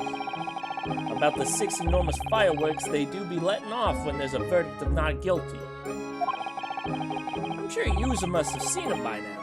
Spectacular, wouldn't you say? Yes, definitely. I heard it was a sight to behold, and to be sure it was. And I've you to thank, I suppose, for having an opportunity to see it. I don't know about that. I'm not sure I really did anything. What are you saying, fella? How did I walk out of there free man then? I don't think it was so much a thanks to me as down to your planning. You're a straight-talking fella, aren't you? I must say, you had me astray in the head there once or twice. But you're young and headstrong. There's a water under the bridge. Congratulations, Mr. McGilded, on your name cleared. But nothing resolved. There's only one thing that matters to me. Oh? Aye. They've all seen that I didn't do it. That I didn't do that odious and obstinate deed. 'Tis grand, is it not? I suppose it is. Now, the fine fellows of Scotland Yard can take matters in hand and sort out any wee details. They'll see it for what it is. They'll get to the truth. I've absolute faith in them, so I have, as is due my ass. My asshole. After all, I do be providing them a good number of their wages with all the taxes I pay. It's not that funny. So then, as we agreed aforehand, 1,000 guineas for your troubles, fella. Oh, no, I couldn't possibly accept that much. Oh, be whist. You're a humble people, are you? You from the East? Well, if you insist. But still, have this. Still in all, you deserve a reward. Mr. Magnus McGilded. Everything is ready, sir. If you'd like to follow me into the courtroom. Into the courtroom? What's this, officer? 'Tis sooner than I was led to believe. I hope it's not inconvenient, sir. There were some changes to the schedule.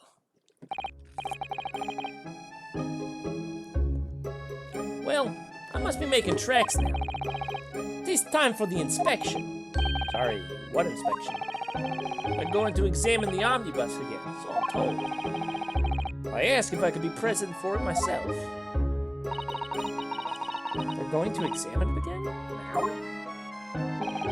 Naturally, I'm under no obligation to take part in any more of this matter now. But as an upstanding member of London society, I do be doing me best to help where I can. 'Tis a gentleman's duty, so it is.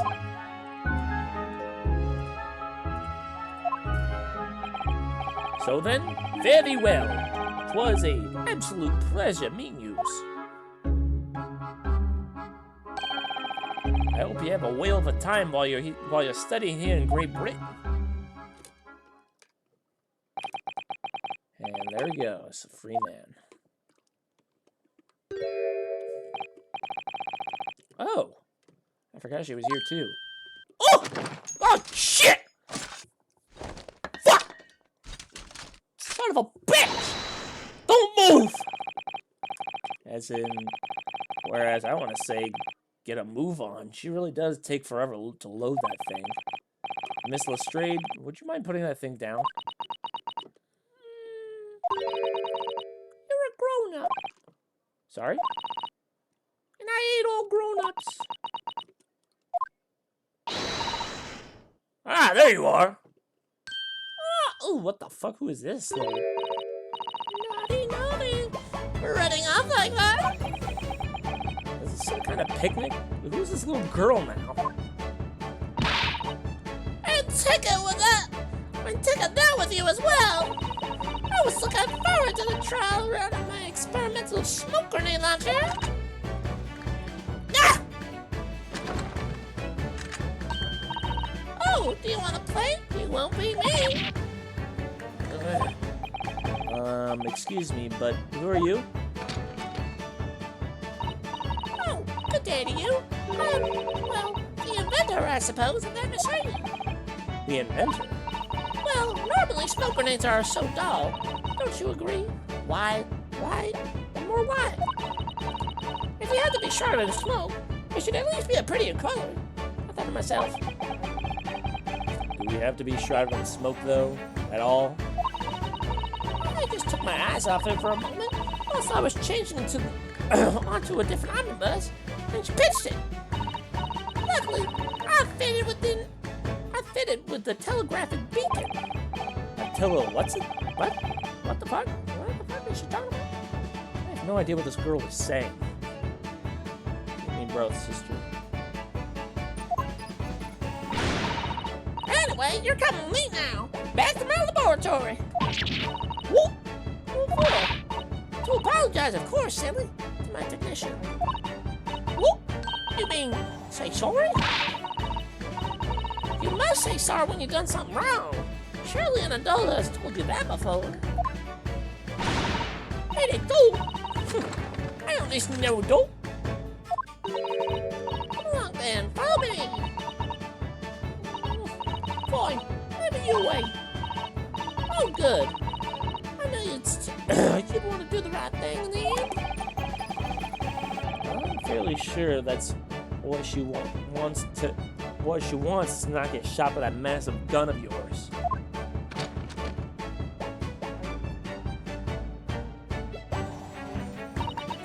Well, we'll be leaving now. Bye-bye. I'm so sorry for all the fuss. That was a lively one.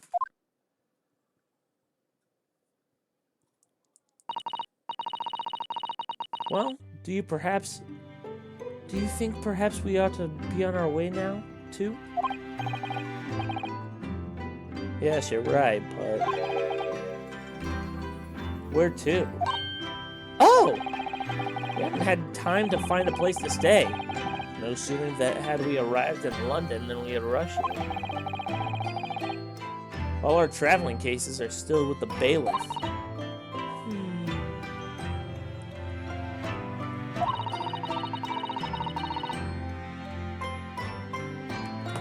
I was originally planning to spend today in search of lodgings, but at this late hour in the day, I'm afraid we might be out of luck. Don't worry, though. I have a plan. If the worst comes to worst, I've heard of a lovely park we could spend the night. Oh, good Lord. Please tell me you're not thinking of the Gilded Park. I know it may be a bit chilly at this time of year, but our usefulness will see us through. I'm not so sure about that. I think a midwinter London night will freeze a young person solid just as easily as an elder one.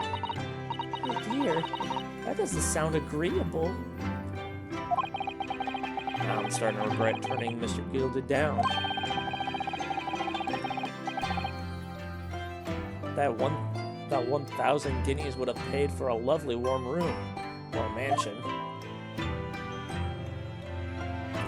Yeah, and so, a trial to determine my worthiness for the study tour was over by the end of the first day in London.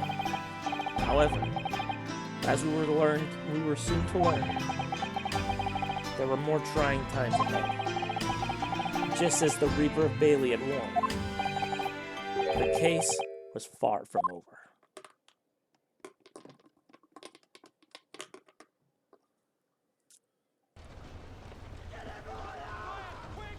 What's going on? Get the fire brigade! Water! Bring water, quick! What the fuck? What the? How did this happen? I don't know, sir. By the time I got here, it was already engulfed. No one was supposed to be allowed in here before we started investigating.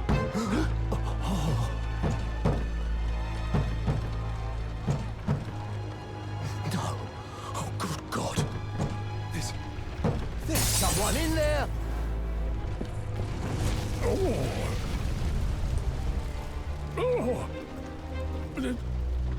This can't be.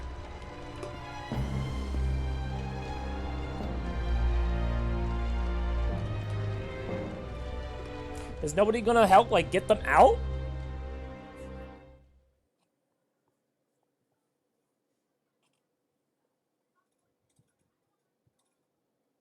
No? Okay, I guess.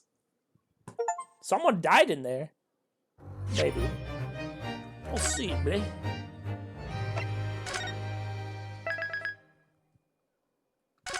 Huh. The Adventures of the Clouded Kokoro. Wow. And then after that is the adventure of the unspeakable story. The Hound of the Basque Rivers. Wow. It's crazy.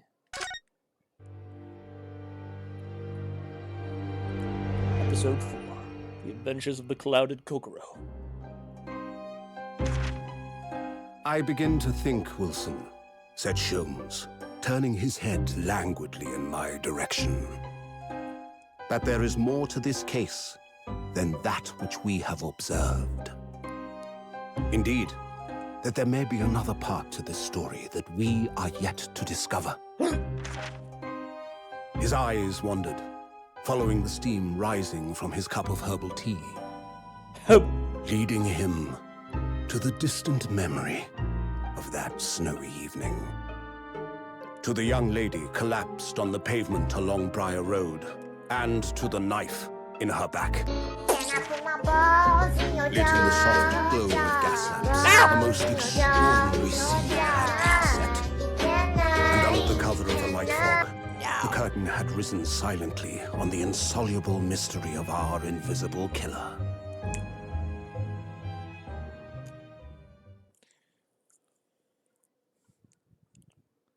I guess we're not gonna. Okay.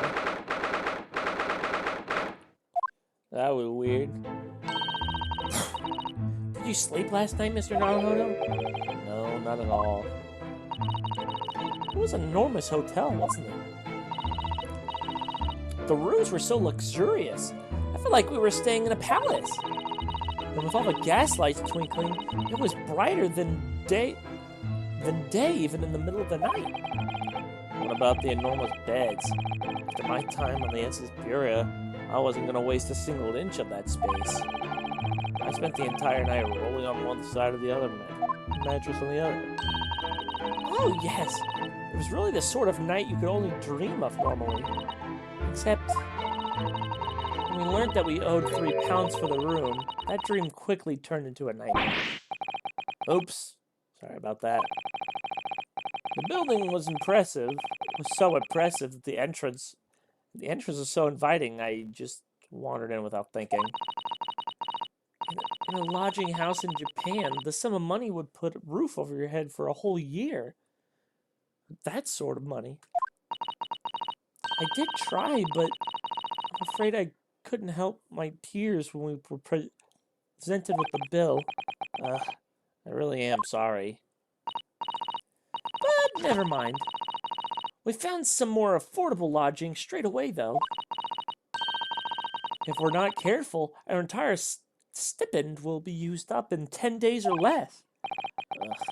London is a scary place. Ah, good morning to you at this early hour.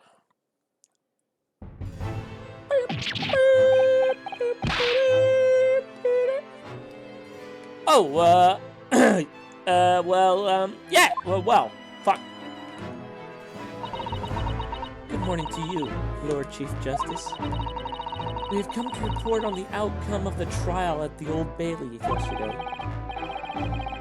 Susato sounds amazing. Not bad an eyelid. even in the presence of the imposing Lord Strongheart. Ancient gear. Ah! Yes! I believe you are very comprehensive. Ah.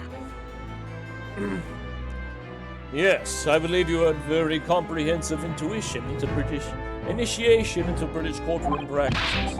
Oh, yes, it was very eye-opening. Thank you. And in accordance with your instructions, Lord Strongheart, Mr. Naruhodo performed his duty to the end. Yes, I've already been apprised of events. Yokan, you conducted a remarkable defense. You may consider the test passed. Oh, No longer are you a student from the Empire of Japan. You are henceforth claimed to be a fully fledged lawyer. My country is delighted to welcome a young talent from such a remote eastern island. thank you very much. So, I'm a lawyer. Well, now, in view of your new appointment, I have a fresh case in mind for you. I'd like you to take it straight at once. I trust that won't be a problem. Another case already? Nothing trains a lawyer better than practical experience. I'm sure. I don't sense dissatisfaction, do I? It's just yesterday's trial ended unusually. I haven't quite come to terms with it. What's to come to terms with? The man was cleared. What more are you hoping for?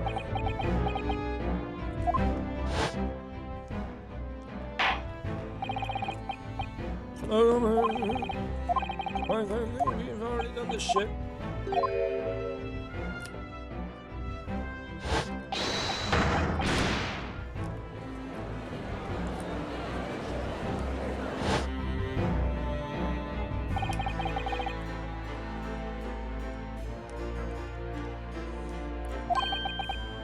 Just hope they one day that Mr. McGinnon was really innocent. Really was innocent. Mr. Naruhodo. It's just that I never managed to ascertain the truth. And then the trial ended. Well, you needn't let it trouble you for a second longer. Sorry? What do you mean, Lord Strongheart? Magnus McGilted passed away immediately following the trial. Oh, so that was him in that. No! What? Mr. McGilted is dead?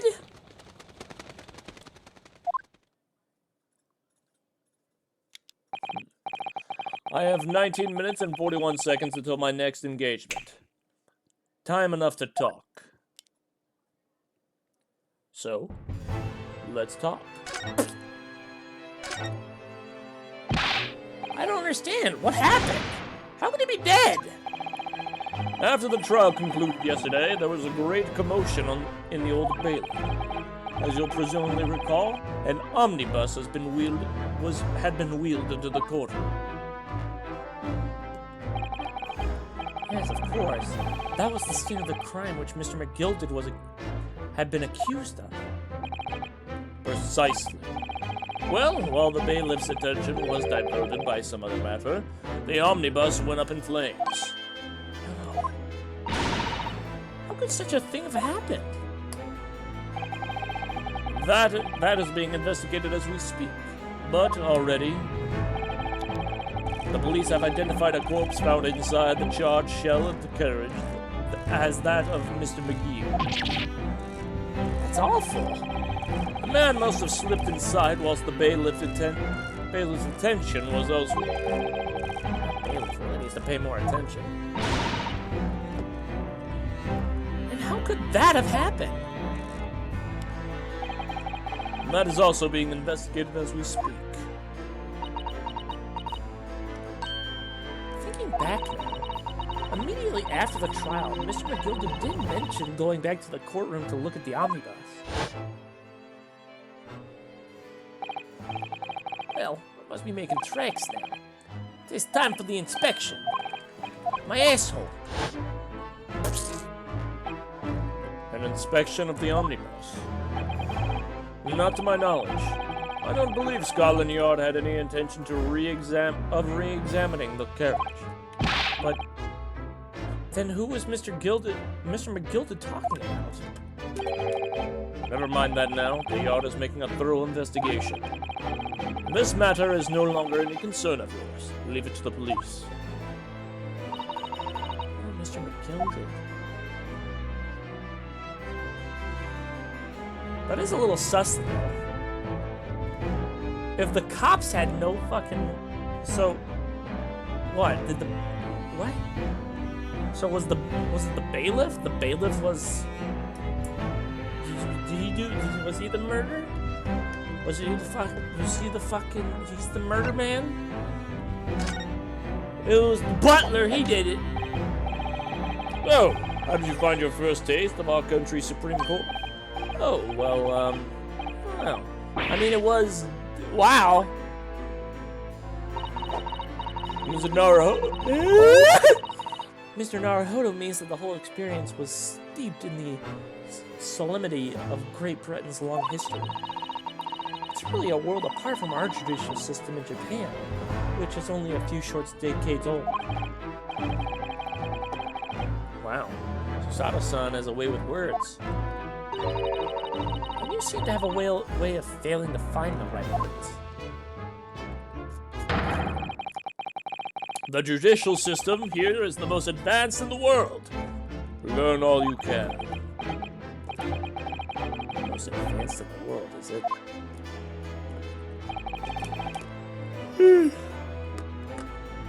It was fortunate.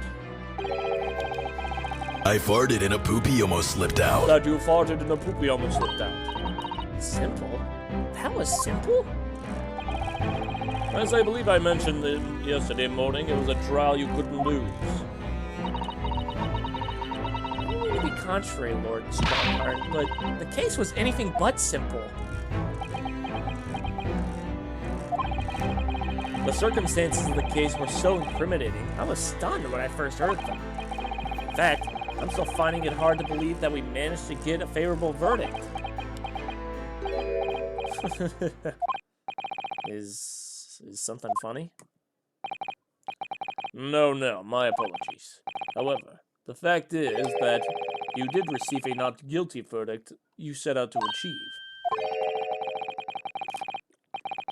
And that can only be attributed to exceptional talent, wouldn't you agree? Well, I don't know about that. Well, never mind. You exceeded my expectations, I freely admit it. That much at least is undeniably true. Which is precisely why I prepared a new case for you that I mentioned before. What's going on? What was he going to say before? Something tells me Mr. Strongfart over here is, he's a little sussy boy. He's a little sussy boy. Oh, little tiny boy, little tiny cock boy. Could you perhaps give us more details about the new case you mentioned? Don't tell me it's a murder. It's a murder and the trial starts in 10 minutes. Don't worry, it's nothing so alarming, or quite so urgent as your last assignment. In fact, this case is completely different. Oh, I see. Did you just read my mind? This is to say, no one has died, as yet. As the trial will not be today, there is plenty of time to research the case thoroughly. 23 hours, 43 minutes, and 19 seconds to be precise. The trial's Okay. tomorrow. $19 Fortnite card.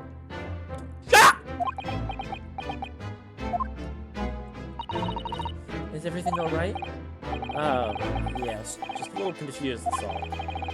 Yesterday's trial was... well, it left me wondering if I'm really cut out for being a lawyer.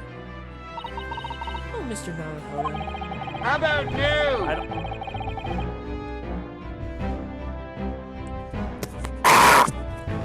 don't know if I could face standing in courtroom again after Mr. McGilbert's trial. Oh yes, I nearly forgot. There is one similarity with yesterday's case. Once again, there is currently no one to advocate for the defense. Oh. If the situation remains unchanged, the trial will start.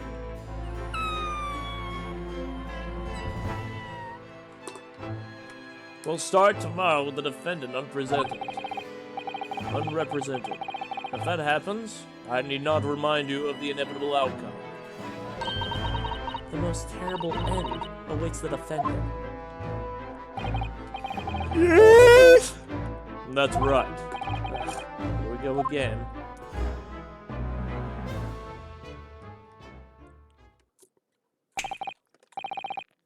Your time is up. You will have to excuse me.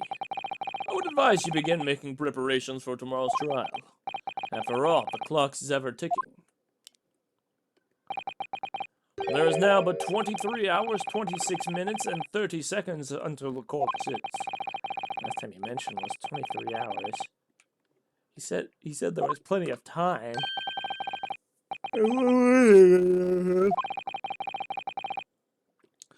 There is something I should like to ask you. Oh, what's that? Yesterday, you remarked upon something. That you intended to see through the will of your late compatriot, Mr. Asugi.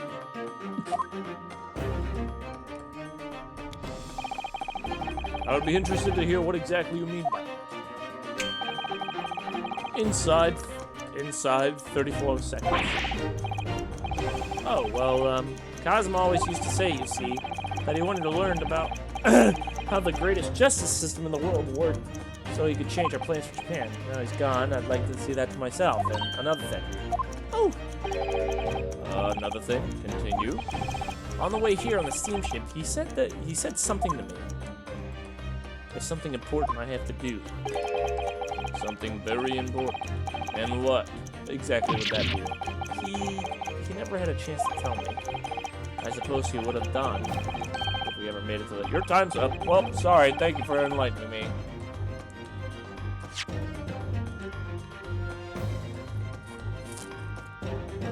You ever made it to Great Britain? Well, shit. Fuck you. Mr. Naruhodo, what's all this about? Mr. Asogi never once mentioned anything of the sort to me. Yeah, well, you're not his best friend, so how about you shut the fuck up? I urge you both to focus your attentions on the matter at hand. Is that Watson? Does he have French fries in his hand? You gonna eat those? You gonna eat those French fries? I've taken the liberty of summoning the police inspector in charge of the case. He'll be able to appraise you for the details. How long is he standing there? Those fries. So I wish you the best of luck and bid you farewell.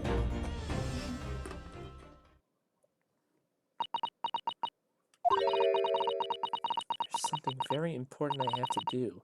Kazuma-sama, what did you mean? I wish I knew, but honestly, he never told me.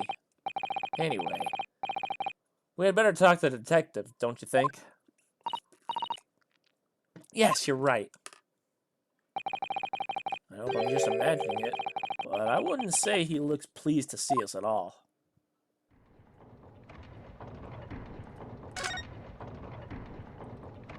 Let me eat the French fries.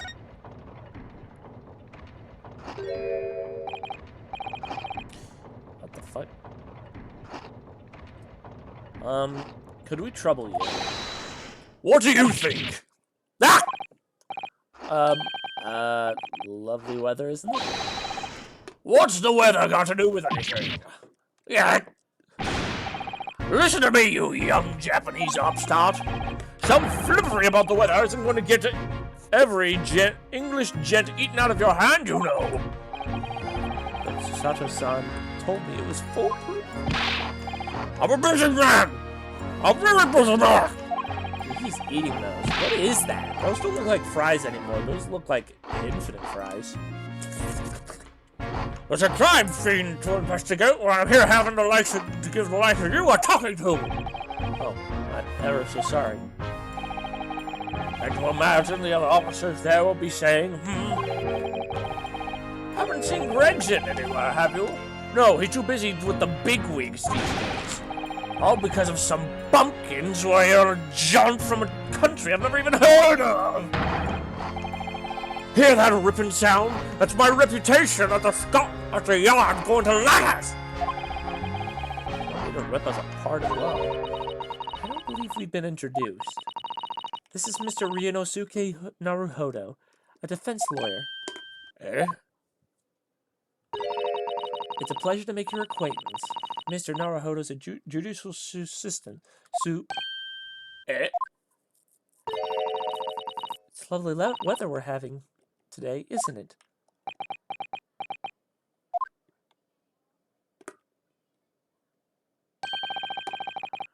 It's unseasonably fine, I grant you. London's winters don't see a lot of sunshine. Unbelievable. How did she pull that off? So, oh shit, I didn't read that. So, Lord Strongheart has asked me to fill you in on the case. The name is Tobias Gregson, Inspector Gregson to you. I'm from Scotland Yard. Gregson? Inspector Gregson? What's the matter with Susato-san? Does this detective's name mean anything to her?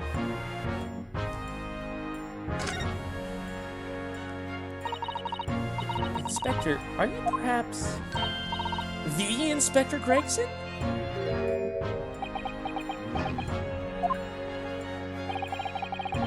Acting like you know this man, Mrs. Sato, but he's a London detective. Oh, I do know him. Very well, in fact. Very well. Yes, he features prominently in the adventures of Sherlock Sholmes. Oh, that publication. What's it called again? Rand's Magazine? That's right. Inspector Gregson and Mr. Sholmes enjoy a wonderful friendly rivalry. Really? Really? You rival the great Mr. Sholmes? That's incredible. Oh, well, I don't know about that. Mr. Sholmes isn't a professional like myself, of course. But he does come up with the goods from time to time. Mr. Sholmes is equally complimentary about you.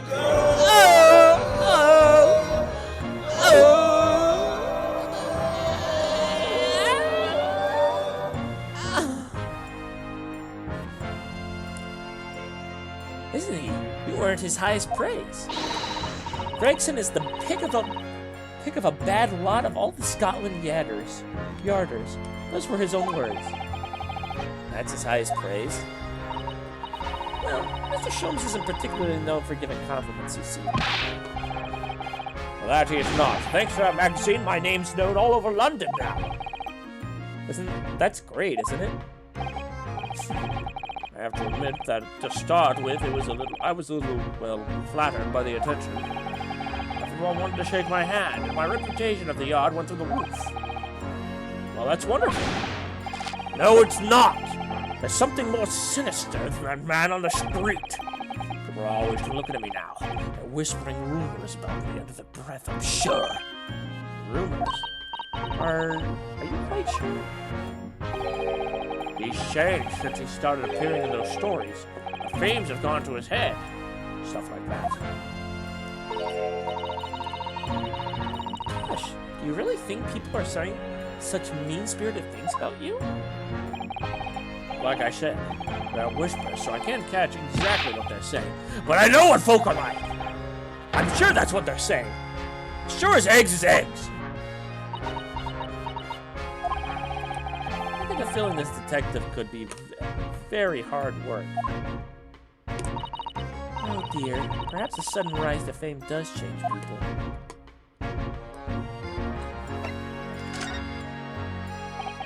America! So, about the case that the Lord Chief Justice mentioned before. Nothing to say, really.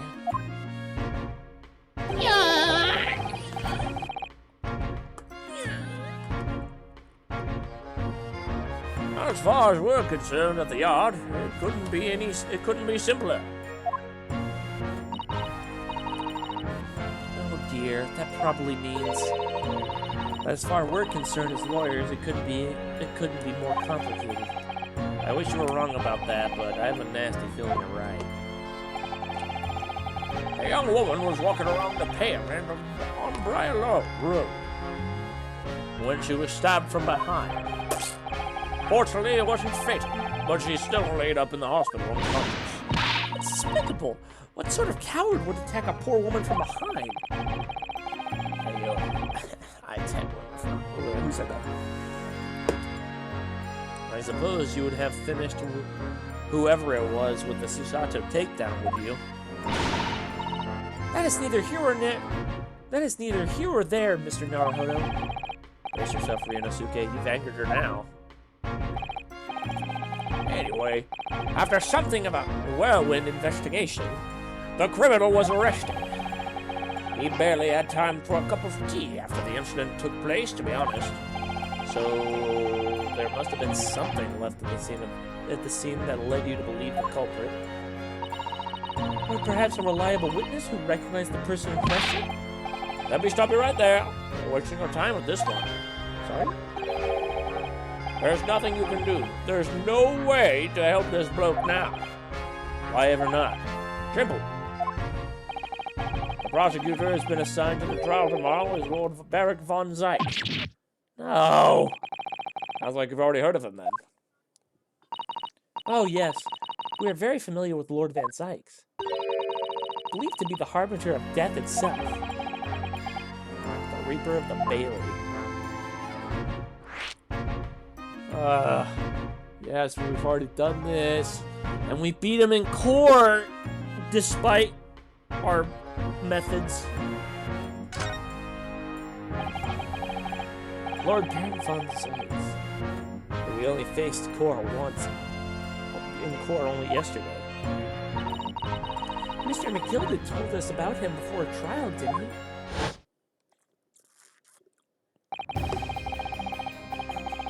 And Vince. Oh yeah, we already know this. We're acting like we didn't just do the fucking case. Stan. There's a Reaper of the Bailey nickname. I suppose he's earned it because every defendant he advocates against is found guilty, is that right? Well, if that's the case, we should inform you, Inspector, that yesterday's trial against Lord Van Zykes, Mr. Naruhodo secured a not guilty. A verdict of not guilty. And what of it? Oh, well, I think... That means that we're even against the Reaper of the Bailey, it's not impossible to save the defendant. No, you really don't have a clue, do you? What do you mean? What happened to that bloke in the end, eh? He's dead. Magnus McGilded came a cropper in that omnibus when it went up in flames. You can't rightly say you've saved the defendant, can you? But what are you saying? Van Zykes could get the dirt to stick on everyone. He'd be a miracle worker. But that's not how it goes. He doesn't work miracles. He works magic. Black magic. I'd have a good long think about that if I were you. Are you really supposed to believe that? So you're saying that Van Zykes killed fucking McGilded there? Honestly based, but what the fuck? Is that gonna be the case for every trial I'm going to do?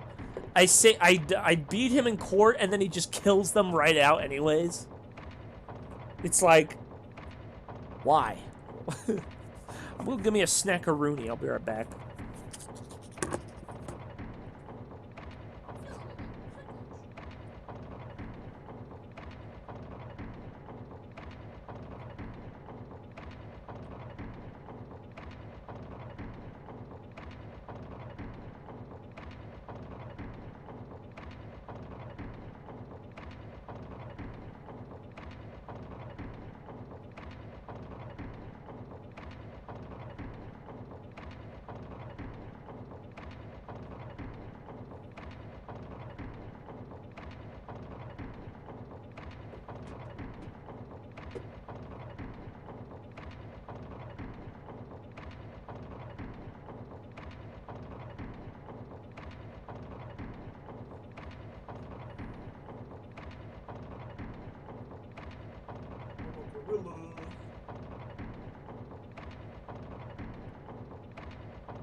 shouldn't work.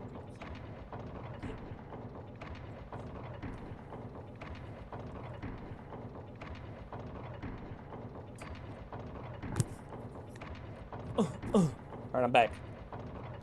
Right, well, I filled you in as requested, and I'm very nearly out of chips. Is that what those were? Those were chips? Fish and chips? Chips and chips? Well, so I'll be heading back to the crime machine now. We'll still be carrying out a few investigations there.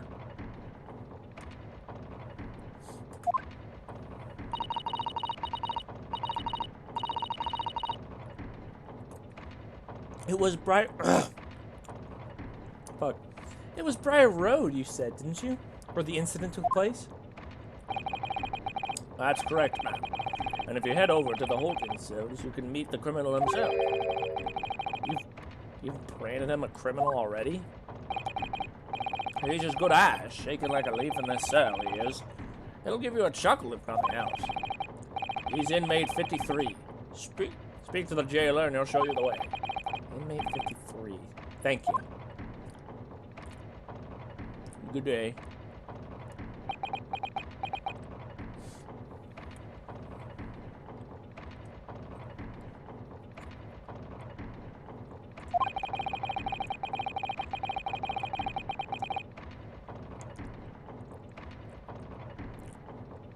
So, there's no helping anyone against the Reaper of the Bailey, they say. Is this something troubling you, Mr. Naruhodo? Quite simple, actually. Can't remember losing your job.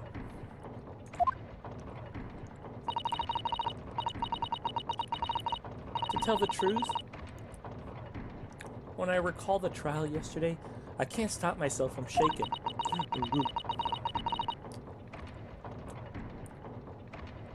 The idea of facing the Reaper in court again is... Well, if you think it's too much for you, there's no shame in turning the case down. That takes courage, too. But if the man they have arrested is innocent,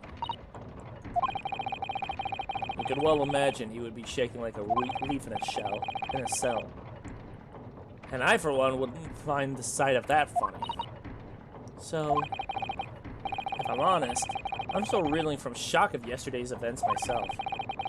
And I'm really not sure if I'll be able to help this man, whoever he is. But I'd like to try. So I think I'm going to make some inquiries. Will you help? Did you really think you had to ask?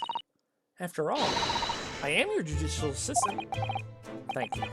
So then, shall we? Yes! Let's go!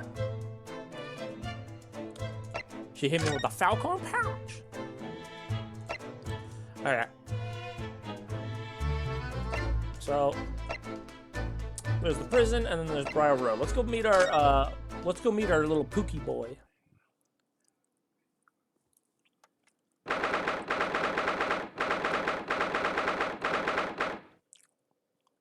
Damn. Very old-timey cell.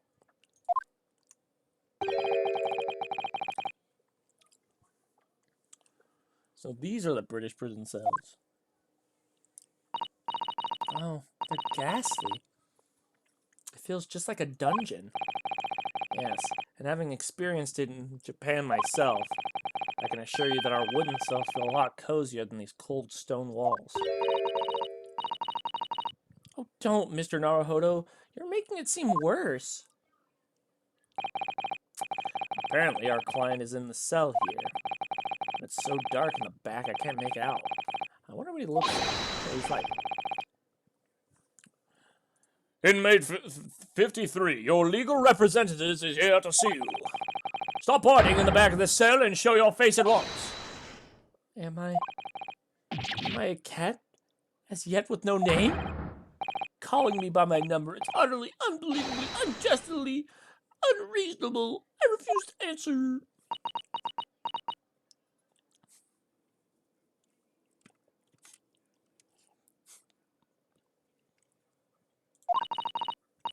Mr. Naruhodo, What do you think is going on here? I have no idea. But I wasn't just hearing things, was I? That tirade of complaints was in Japanese. It's a... Why does he have anime eyes? What the fuck?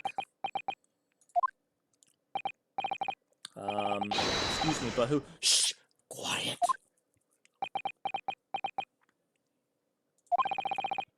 They're all around, hiding. I know they are. They're watching, listening. Even now, I can sense it.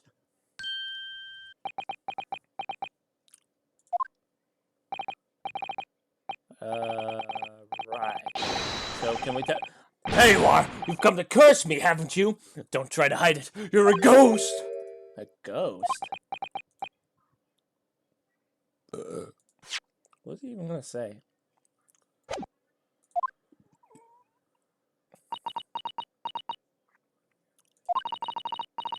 We mean you no harm, Prisoner-san. Are you Japanese by any chance? Oh, his eyes flickered back to normal. That was weird. This is beyond my wildest dreams!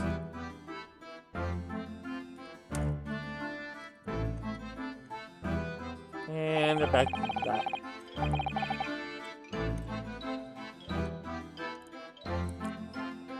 Forgive my sudden outburst before. I'm so sorry.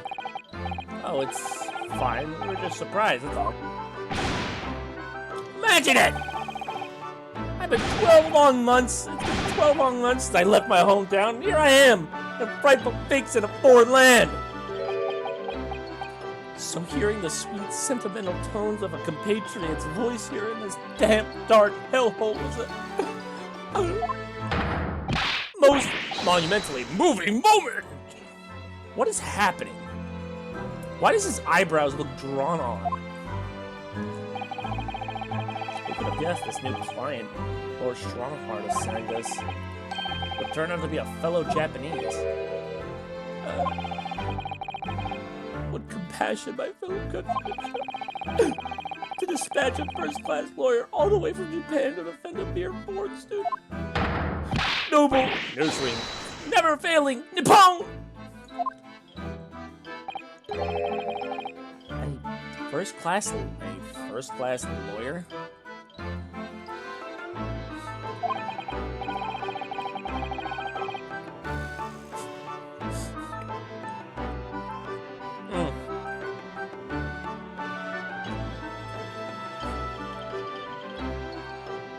Oh dear. I think there's been a something about misunderstanding here. I wonder. Would you be so kind as to tell us what happened? Why you've been detained as a suspect, for example? Yes. Yes, I can. I will.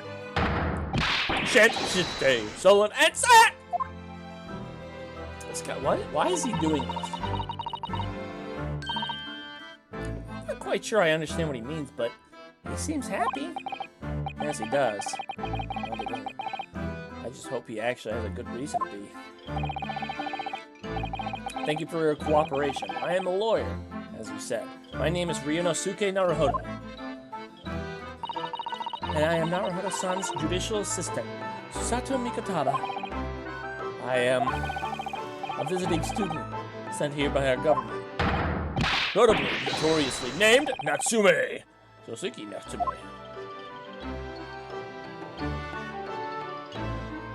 You're a student?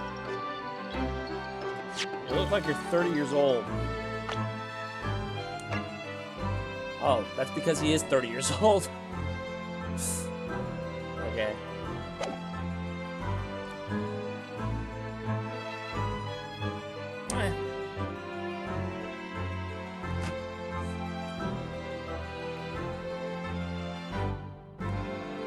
I guess it's never too late to go to college. If you have the money.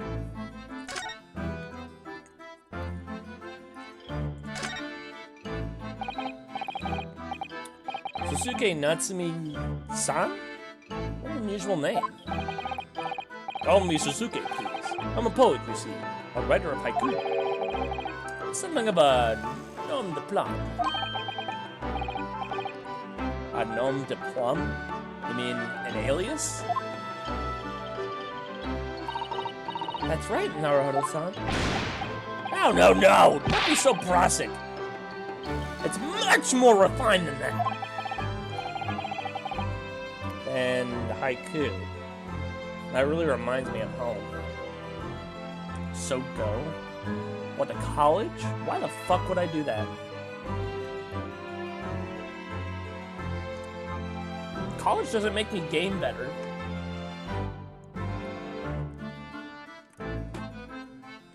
Unless.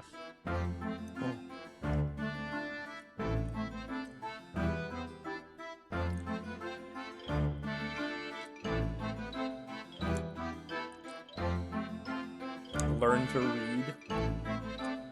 Shut up, I can read. How do you think I can pronounce these names like haiku and reminds me of? And haiku? That really reminds me of home. Did I hear you say that you were a visiting student sent here by the government? Yes, that's right. A year ago, I was told to go and study English. First, I had to suffer that misery. Now this! It's beyond the pale! Suffer that misery? Did you not want to study here? No, I mean, I've had an interest in Great Britain for some years now. Of course. Oh. But just because the government tells you to do something, doesn't mean you can do it? No! What do you mean? Lucky guesses? Go fuck yourself.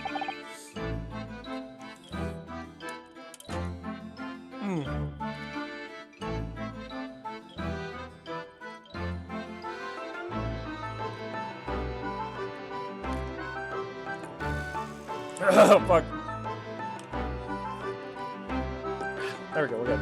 If they told me to study English literature, that I could have understand. That's my field. But no, they told me to study the English language. Utterly, unbelievably, unjustly, unreasonable.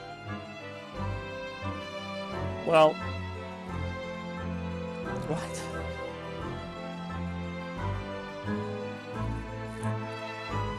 Wait, but don't you have to... You're learning English either way. Don't you need to understand the English language to understand what is written on text? I don't see the issue here. Am I dumb? Am I not wrong? Think of that, Matt. I see. The other day, I was told to send a report about my first year here. I tendered a blank piece of paper. Why? Words on whitewashy. You're wrong? Okay. Guess I'll go fuck myself then.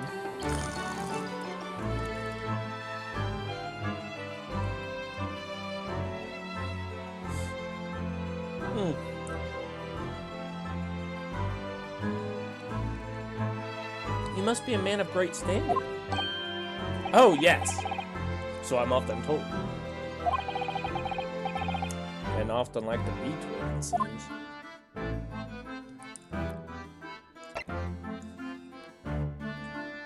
Fuck. That felt like an eternity, dude. Holy shit. I don't know. Good lord. The conversation with this guy is going to be long as fuck, isn't it? Mr. Drawn-on eyes and eyebrows.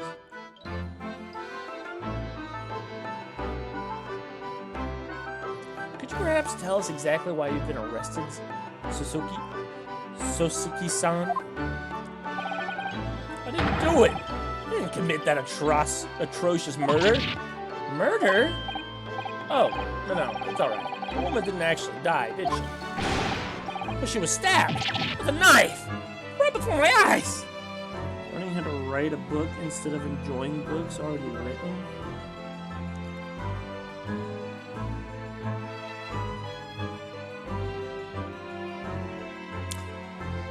What? Right, but you'd have to understand what the word, how to write the words and what they mean for you to read the books.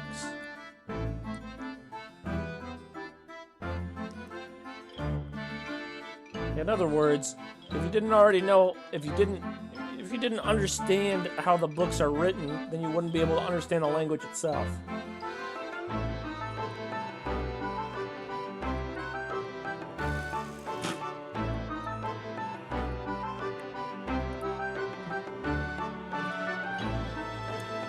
How about new? Man, why don't you eat my ass, you fucking creepy bitch?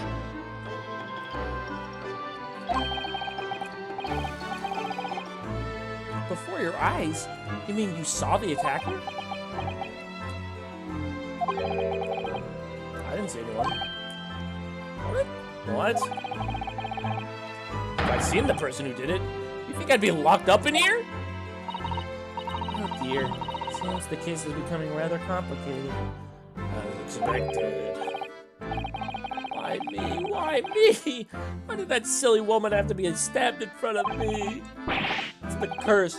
The curse of London. It's incredibly, excusably, irritatingly inconvenient.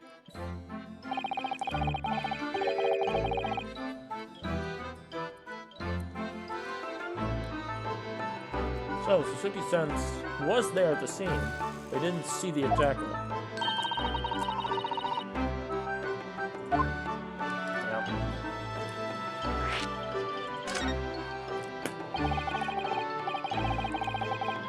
It was an accursed evening, just after the snow had started to clear and heavy with fog. I've been to a bookshop to buy some books, and I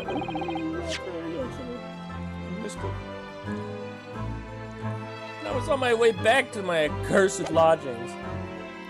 A bookshop wasn't accursed too.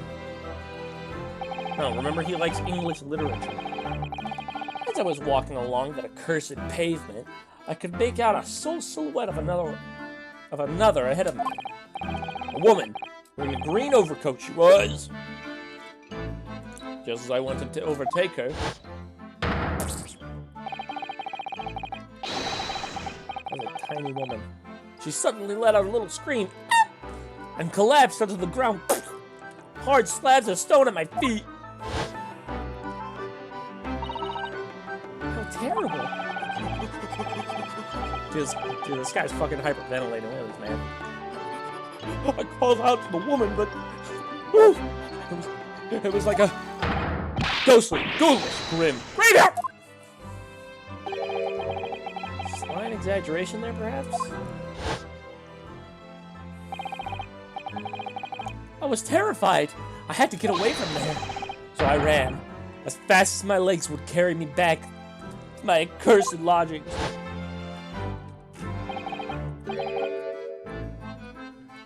That's not good.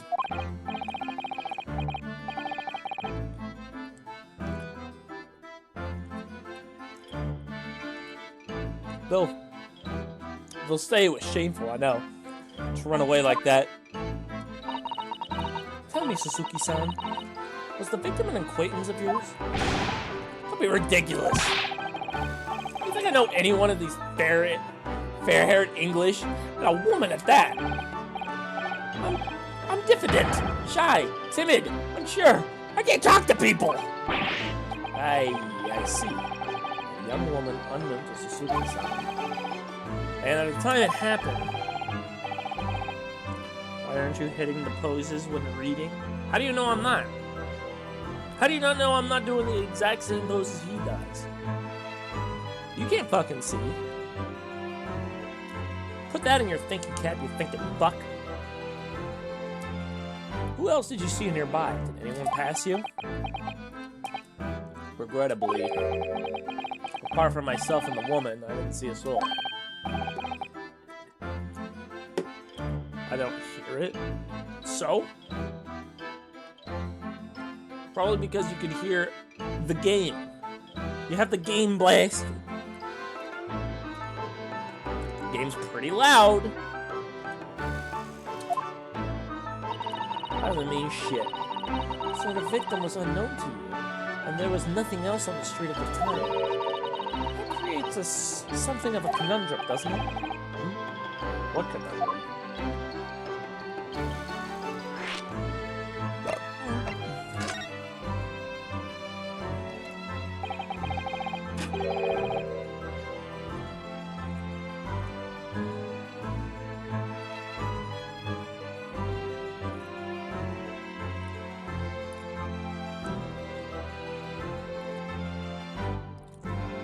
What do you mean, Susato-san?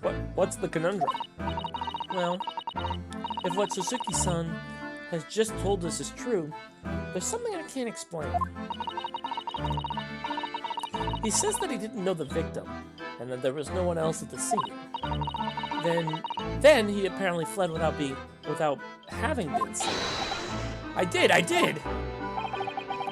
But if that's the case, surely this man has to be the culprit. You! What did you just say? Nothing, I didn't say anything. Oops, perhaps I thought of that a little too loudly.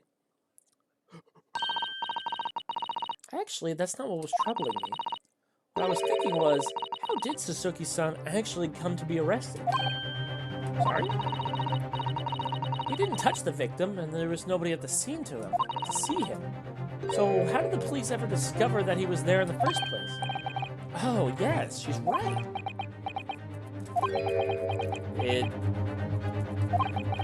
It was him. That accursed great detective.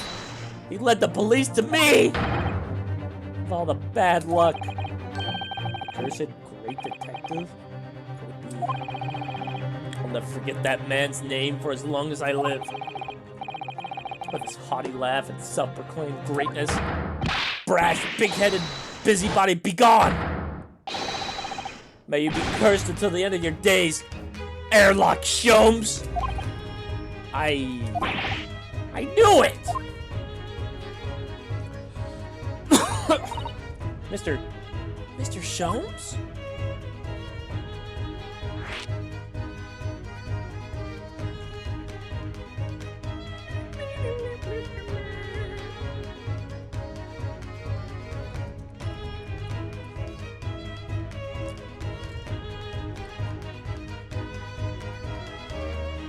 You didn't hit a single pose? Again, you don't know that. Just because you didn't hear it doesn't mean it didn't happen. You don't hear the germs entering your ear canal.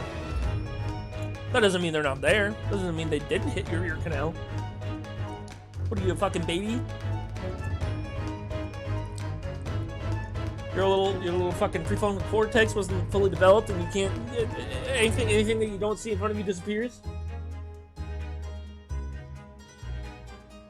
You little bitch boy.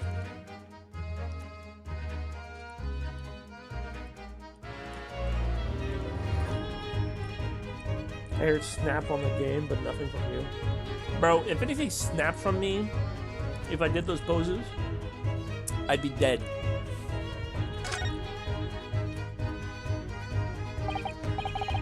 Well, I didn't expect to hear that from this man's lips, that's for sure. It was the morning after that nightmare had unfolded on the pavement before me.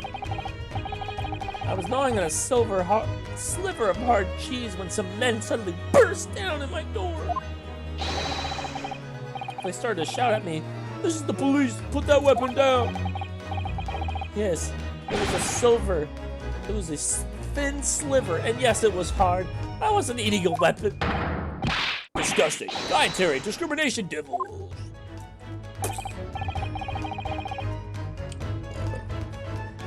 You clearly had a trying morning yesterday. And there he was, in the middle of the police, grinning like a Cheshire cat. That Airlock Sholmes. It's actually Airlock Sholmes. He's English. I've since found out that he's a famous name in detection here in London. Yes, the great detective is really well known. What his overly sharp mind managed to deduce my whereabouts, apparently. He thinks I'm a knife-wielding madman. Me, who's a weak, stooped kitten of a man. What great deduction led him to his conclusion this time. You mean to say that Mr. Sholmes' deduction was the only reason the police arrested him? That would be really most unreasonable. Well, the thing is, I was thrown into a panic when they barged in their way. Of course you were. It's only natural. I was terrified and trembling. They kept throwing question after question at me in impossible English. Fiendish, foreign, flammery. Well, we are in England. We can't really blame them for questioning you in English. Good point, good point. My mind went blank. I knew I had to answer. I didn't know what to say. So I just kept repeating things like, yes, I do, and I'm fine. Next thing I knew, I was in manacles. And before I knew it, I was thrown in here. Oh dear. I'm afraid that's hardly surprising. I'm fine? I'm not fine now. Mr. Naruhodo, Esquire. Oh, you can just call me Naruhodo. And when we're speaking English, a simple Mr. is more than enough. Oh, yes. Alright. Yes. They've really got to me. This country is poisoning my mind. But please, I beg you to defend me in court tomorrow. You can tell them what really happened. You'll do it, won't you? Well, why? Why is it so hard to say yes to me? Well, the thing is, I'm just a student like yourself, on a study tour. A student? I have defended a case in the Old Bailey. Only one, though. But at this moment in time, I really don't know what I'm supposed to believe in. I'm confused about what justice in this country even means. Oh, Naruhodo-san. I'm not even a foreign student who was supposed to be here. I'm sort of a locum lawyer, I suppose. But that armband, that's the mark of a defense lawyer from our great empire. It's a keepsake from the man who should have been here. He was my best friend. Hey, a keepsake?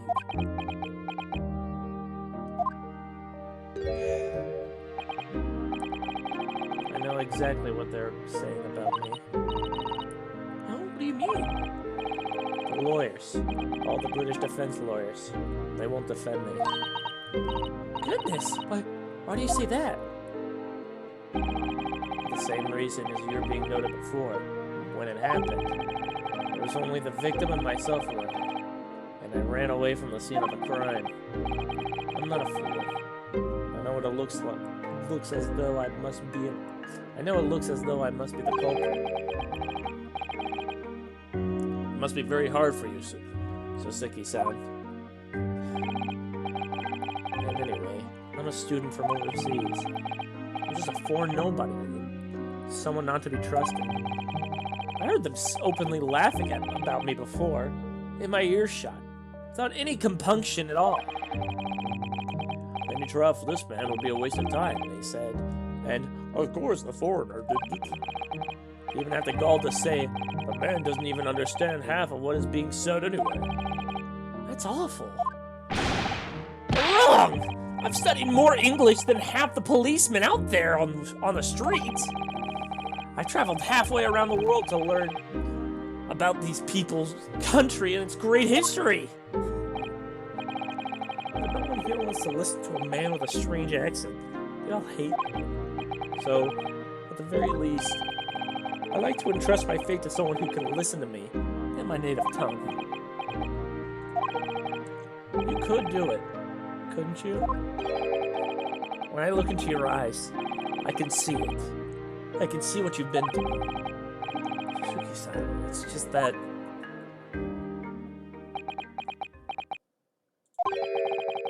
Give me me a little time, please. I'll do what I can for the time being. What do you mean? Oh wait, what do you mean? We shall investigate the case as thoroughly as possible. If we can find some clues, it will give us a much better chance, I'm sure. Oh, yes, thank you. I'll be here, all alone, waiting for you. Welcome, student Mr. Naruhodo Esquire. We should be going then, Mr. Naruhodo-san. We have a case to prepare for.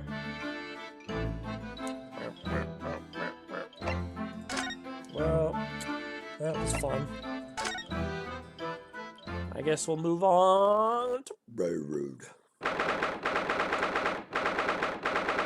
Wow, look at the smoke. look at the smoke. Look at the tower. Look at the Eiffel. Half-built tower.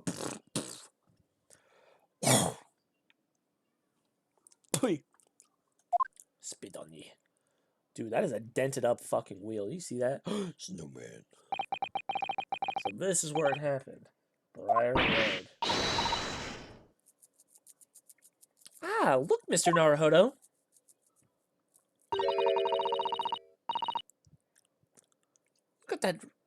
Look at that regulated metal helmet. It's unmistakable. The men of Scotland Yard are here. They're investigating as we speak. That is their job, you know. But Mr. Naruhodo, to see it with my own eyes. They're often depicted in the adventures of Airlock Sholmes. I never dreamed I'd ever come this close. To be a real Bobby's helmet. To a real Bobby's helmet. What?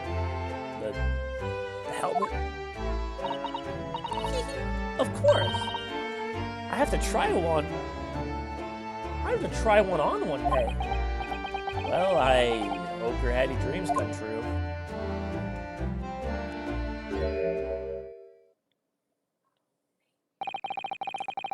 What's the Japanese delegation doing here? Oh, Inspector Gregson. This isn't the tourist trail, as I'm fairly sure you're well aware. Yes, of course. We're here to investigate. Oh, you've been ordered to the holdings of that.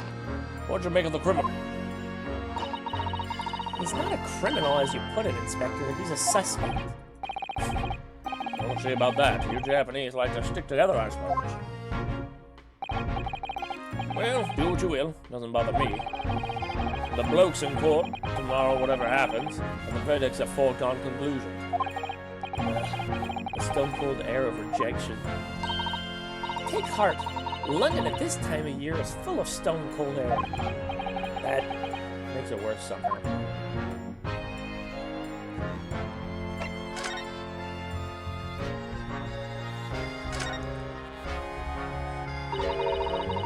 Tell me about Scotland Yard, Inspector. Ever since I read about it in The Adventures of Airlock Sholmes, I've been fascinated by the place. The Yard? It's the most sophisticated policing organization. Sorry about that. You'll find anywhere in the world now. Oh, and you know, I've always dreamed of wearing a real Bobby's helmet.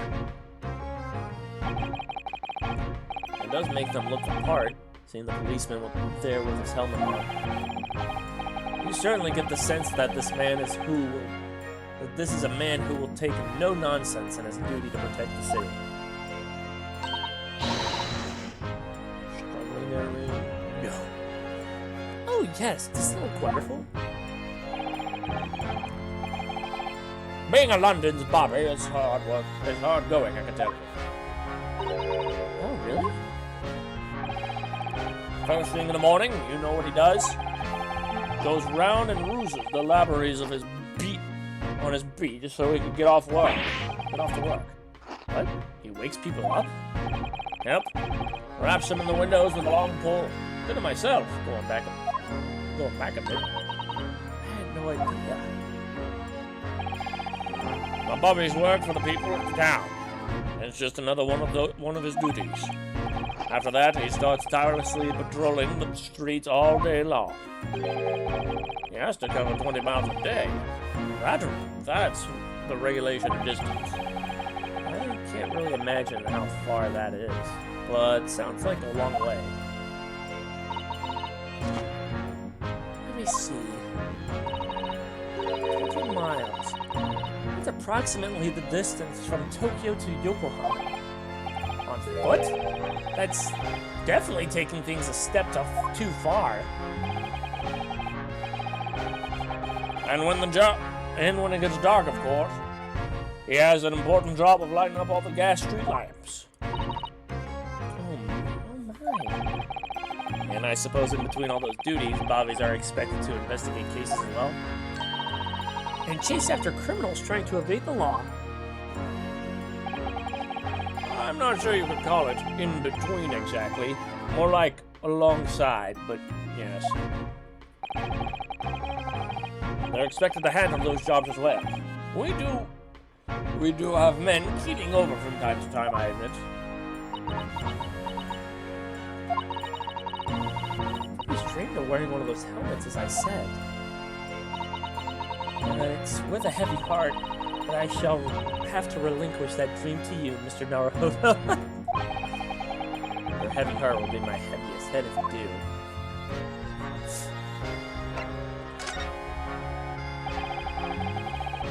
It happened at around 5 in the evening, 2 days ago. Just there, on that open bit of pavement. The victim, a young woman, was stabbed with a blade from behind. Is that right? Is it right that the lady is still unconscious now? You mentioned that she's being treated in hospital. I never said she was a lady. Truth is, unless she comes around pretty smartish, won't be able to find out much about her at all. I suppose they haven't been able to take a statement from her, of course. Here's a map of the local area. I happen to have it on me. You can take a look if you want. Really? Are you sure? It's our policy. We give lawyers, defendant suspects the odd bit of information to go on. I haven't actually accepted the job yet, but still. Thank you, Inspector. We gratefully accept. So, what the fuck? So, wait, hold on. How is it that the law in Great Britain that takes place, like, centuries before the Phoenix Wright game have a more sensible law, like, system than current-day Phoenix Wright? In the original game, they actively prevent defense lawyers from getting any evidence. You have to sneak in. But now it's just like, yeah, here you go. We're gonna give you yours. It's like, bruh. It's almost as if the future should have done that to begin with as well. It's whack, you know? Wacky tobacco. Anyway, as far as we know, there is no one else on the scene other than the victim and your fellow countrymen. So, who did it, do you think? So who did it, do you think? How much of a head scratcher is it? Okay, Boomer. Shut the fuck up! Well, I know Mr. Natsume is also claiming not to have seen anyone else around, but just because he didn't see anyone, it doesn't mean we can be sure that nobody else was present. I'm sorry to tell you, but we most certainly can be sure. How?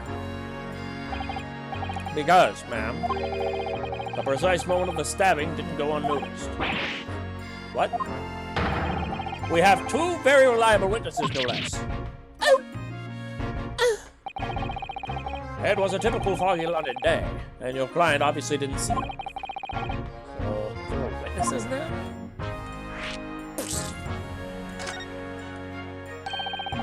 Who are these witnesses, Inspector? A fellow and his wife. And the man's one of the most reliable and respected citizens of all of London. He's a copper from Scotland Yard. A policeman? That might change things. And this policeman just happened to be there at the exact moment the woman was attacked? Nothing peculiar about that, man. Part and parcel of being a bobby. Catching them with the bangs. Catching them bangs in the act and all.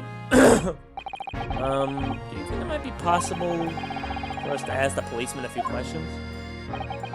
Be my guest. We're gonna ask him what you like. In court tomorrow. Oh. I've no doubt he'll be summoned as a witness. So that'll give you something to look forward to. That's that then. He's got no intention of letting us meet the man beforehand, it seems. The policeman witnessed the incident. As your judicial assistant, I must warn you that this could make our jobs very difficult indeed. Yes, as a non-judicial assistant, I could have warned me of that too. Oh yes, one more thing, Inspector. What? The person who led you to the suspect. I hear that that was Mr. Erlock Sholmes. What are you bringing him up for? Was it something I said? Color drained from his cheeks. Poor boy.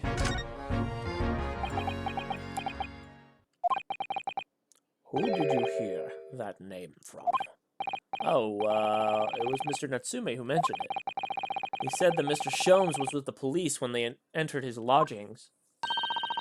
I'm sure it was the result of Mr. Sholmes' inspirational great deductions. Fiddle-faddle! Oh! That's an amateur! I'm getting sick or tired of him showing his mug everywhere. Oh. I don't know where he gets his information from, but he turns up at the scene of the crime. Wanders around spouting incomprehensible rubbish, and before you know it, he claims to have solved the case. Yes, he's quite astounding, isn't he? He is a great help to Scotland Yard, though, isn't he? Gibble gobble! Ah! Ever seen this before? Oh, yes. That's Rance Magazine. The wonderful publication in which the adventures of Erlock Sholmes appeared. Yes, well, that wonderful publication, as you put it, sees fit to include several of the Yard's detectives in its story. And the so-called great detective makes a mockery of us all. If you ask anyone at the Yard, it's a misadventure to be included in any Erlock Sholmes tales at all. Well, I suppose there's an element of that. We work our socks off, every one of us, only to be frummed by the public thanks to that obnoxious detective. The man's as dangerous to us Scotland Yard as he is to all of our criminals. That can't really be true, can it, Inspector? Well, the great detective and the police have a complex relationship. They're lovers.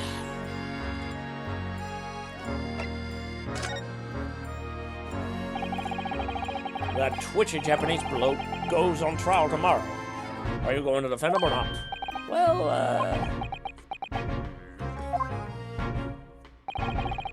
makes no difference to me, but I will say this.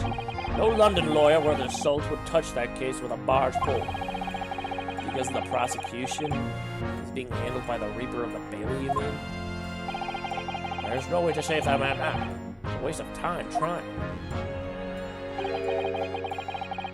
It's a bit strange, though. Sorry. The Reaper. He hasn't appeared in court once for a good few years now.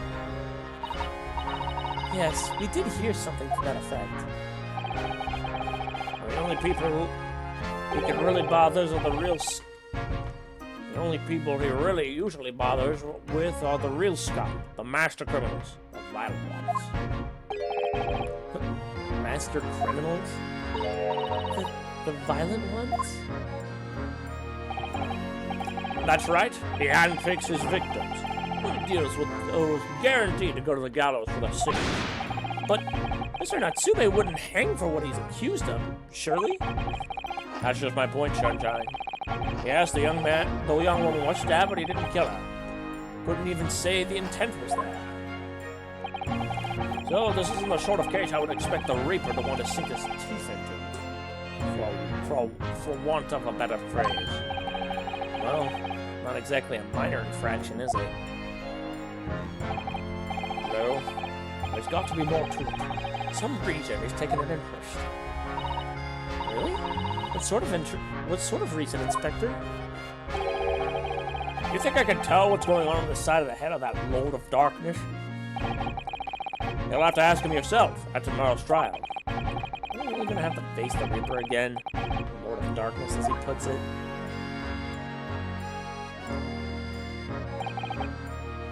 Well, I don't think we're gonna get any more useful information on the detective. Mr. Naruhodo, can I make a suggestion? Oh, yes, what is it? Well, it seems to me that we must speak with him about this. By him, do you mean Mr. Sholmes? Yes, Mr. Airlock Sholmes, exactly. With those shining eyes. You can't wait, can you? Well, Mr. Natsume did blame Mr. Sholmes for all this, didn't he? Yes, he did. He really did. Which makes him an involved party in the case. Are you just going to ignore that? I hope not. I assure you, it's not simply my selfish desire to meet with Mr. Sholmes again. The trouble is, we have no idea what that man's address is even. It's Baker Street. How do you know that? It's in the stories, of course. 22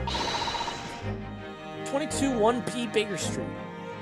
The most famous address in the world. Oh, I see. Well, there's nothing to stop us from going, I suppose. We better find our way there before Susato-san gets any more excited and unpredictable. Hurrah! I'll summon a carriage. So we're to a reunion already. With the great detective, Mr. Airlock Sholmes. Fuck out of the way, bitch. Snowman,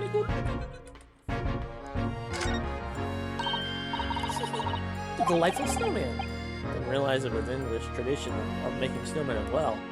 It looks a little creepy though. Oh, it has a scarf, look.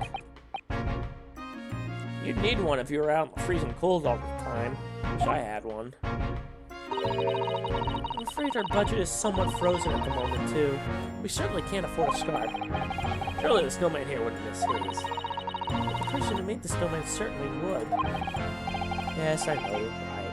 Anyway, if I borrowed it, it wouldn't do much to keep my neck warm, would it? It's covered in snow. Fantastic! Officers, I'm feeling if we wander too close, we'll be clapped in irons.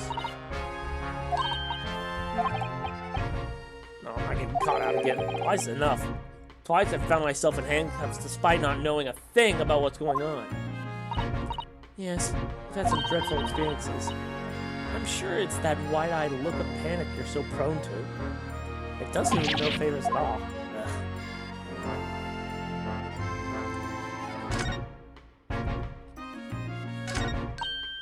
Oh, a British bicycle, look!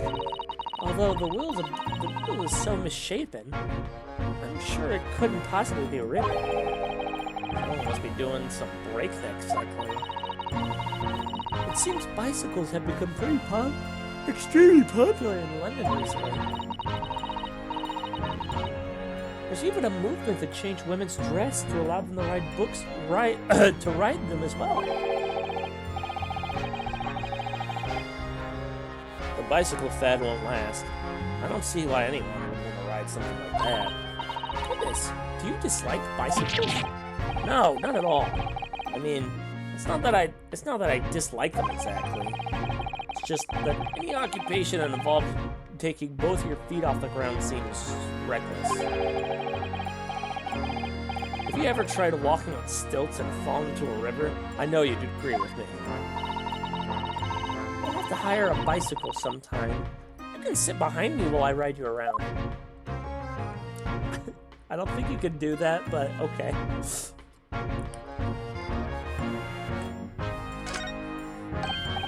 Oh, look at the windows of that building over there. Are you you sure they're windows? Yes, but they're filled with bricks.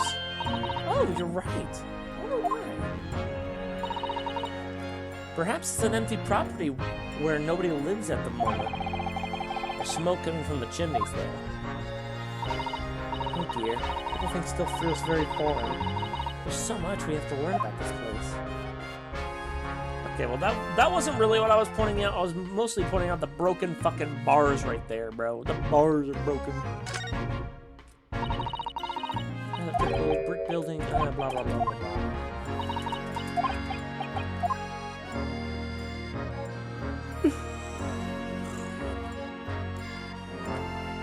There doesn't appear to be anything here.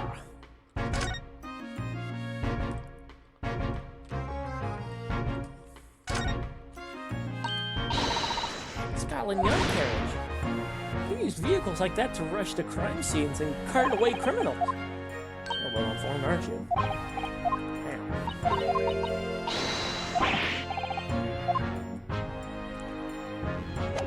Okay, I guess there's nothing we can do. Nope, nothing to do. Wait, location is today. Sholmes is sweet. How sweet. Anime. And it's 60 frames per second. Wow.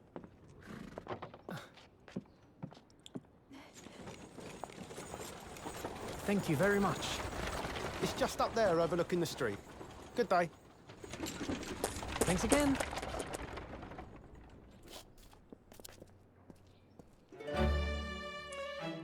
This is it. The residence of Mr. Herlock Sholmes. Why is he so British?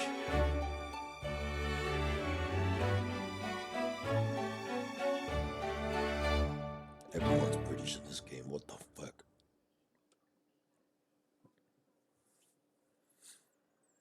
Did we need an anime for that?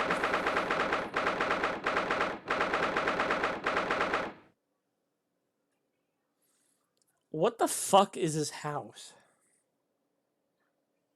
This... Okay. Why aren't you more British? Because British are cringe. So this is where the great detective makes his living. It feels surreal to be here somehow.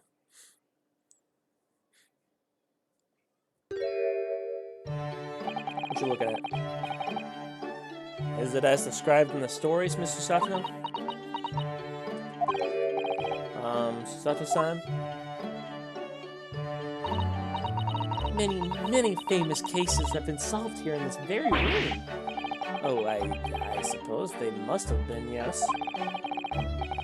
Never read the story, so it's hard to get quite as excited about it as she seems to be. The detective chases the villain relentlessly as he disappears into the fog down an unlit London street. Oh, the thrill of it. The romanticism! Can't you feel your heart thumping?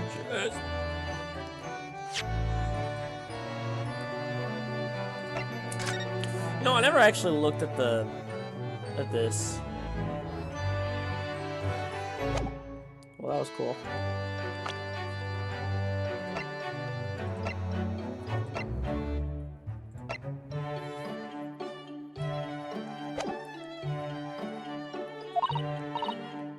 Can't you, Mr. Naruhodo? Oh, I suppose I can, yes. So if you don't mind turning around, I'll just stand here and soak up the atmosphere for a while longer. Please, don't mind me. She's obsessed. Well, looks like our detective friend isn't home at present. Excuse me, is anyone home? Oh, do we have a visitor? Oh shit! Hello? Is it a big new case for Mr. Sholmes? Hello? Wait, aren't you... Oh, how rude of me. I'll go make some tea once. I'm sure it's the same girl. Mr. Sato, did you see the girl who was just here? Oh yes, isn't it truly extraordinary? To think that the King of Bohemia came to this very room to ask Mr. Sholmes to take on his case. The King of Bowaria? King Wilhelm Godric Sigs... Of course! Sorry, I'm drawing a blank. Forget the adventures of Herlock Sholmes for a moment and look over there. The tea's brewed, and I have a freshly made cake as well. Oh, it's you! I knew it. Susato-san recognizes her too. Oh, well, there you are. I can't believe you took my fucking rocket launcher, you stupid bitch. I'll kill you.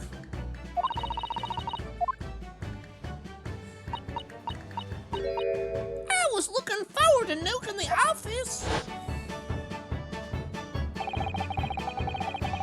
The girl who turned up at the end of Mr. McGilden's trial in the defendant's antechamber. I never met a lawyer from the Far East before. Who are you? Having to get straight to work, only just arrived in London. Oh, yes, it was challenging.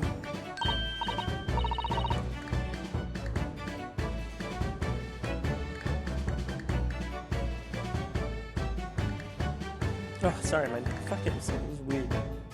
Well, try this tea. It's my special blend, Oh, thank you. Is tea supposed to look that color? Oh my, what a fragrant yet mellow flavor. Hooray, it's a winner. I tried blending different leaves designed to elevate fatigue, you see. Oh, you must be exhausted after your long voyage here, and you have another ticklish trial tomorrow. Oh, and you're going to defend a Japanese man. I do wish you lots and lots of luck. Did Mr. Sholmes tell you about us by any chance? Oh, you know Hurley, do you? Shirley? Mr. Sholmes to you, Shirley?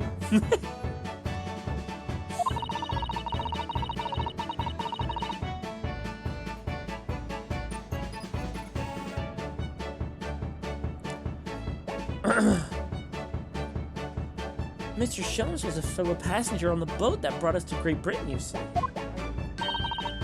Was he really? Well, I had no idea. I'm afraid Hurley's out on an errand today, even though he's returned from overseas. Wait a minute. We met this girl the first time ever yesterday after the trial, and briefly after that. How on earth does she know this so much about us? Did she deduce all those things, do you think? And perhaps they're more to the point. Why is she here in Mr. Sholmes' suite? Oh, silly me. I haven't introduced myself, haven't I? Bow. Unbow. It's a great pleasure to meet you both. My name is Iris Wilson. Oh, that's Wilson? You're Wilson? A child? Little girl? Okay, I mean, that's fine, I guess. This is surprising. How old are you? You're 10 years old. Okay. She has a degree in medicine and is the author of a popular series of short stories. Uh-huh. So, what? Wait, so she has a degree in medicine and she created a fucking rocket launcher? How the what? Does she not like... Is she not like an engineer or some shit? Like, what the hell? And what were you doing at 10? Honestly, bro. Like, good lord. I'll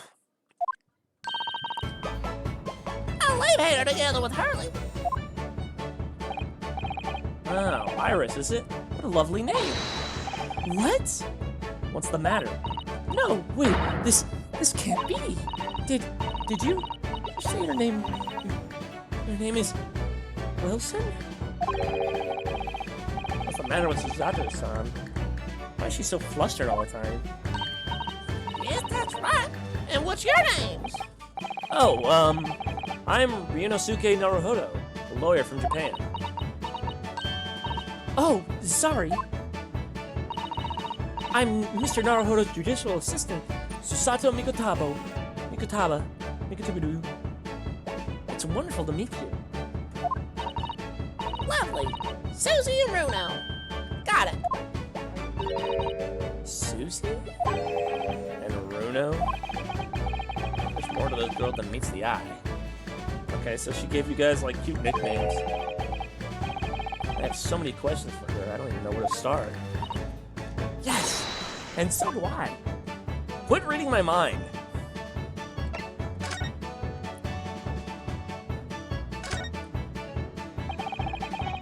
It was you that we ran into yesterday, wasn't it? At the Old Bailey? Yes, that's right. You were ever so helpful. Thank you so much. Oh no, not at all. I'm so sorry we couldn't have been more welcome. Although at the time, we did have a rather large gun pointed at us. You mean this guy? Like this? Thinking back now, you left with Miss Lestrade in tow, didn't you? Oh yeah, the awkward witness, Gina Lestrade. Oh, Jeannie? Yeah, she's a professional pickpocket. So we found out. It was very naughty of her to pinch my invention like that. Are you referring to that trial disrupting gun-like contraption? Exactly. So I followed her, you see. To get back. Perhaps I should think about fitting a self-destruct mechanism in my inventions. Oh, it's dangerous. Anyway, I brought Ginny back here. Back at her after that. So she could apologize to my trusted technician. Sorry, your technician? Hurley, of course, silly. Oh, so he... What? Okay, so... Hairlock Sholmes... He makes the machines, and then you do the deductions, I guess? That... makes a little bit more sense, honestly. Especially considering he has, like, he's got the drip on. Hairlock? Hairlock Sholmes. We live here together. I had no idea the great detective had such an interesting daughter. Daughter? Unlikely. What? I wouldn't call Hurley. I wouldn't call him Hurley if he was my father, would I? Well then, what is your relationship with Mr. Sholmes? Well, I expect you found out the lodgings of any kind of London are very expensive. So the solution is to share the cost with a partner, a roommate. Your roommates?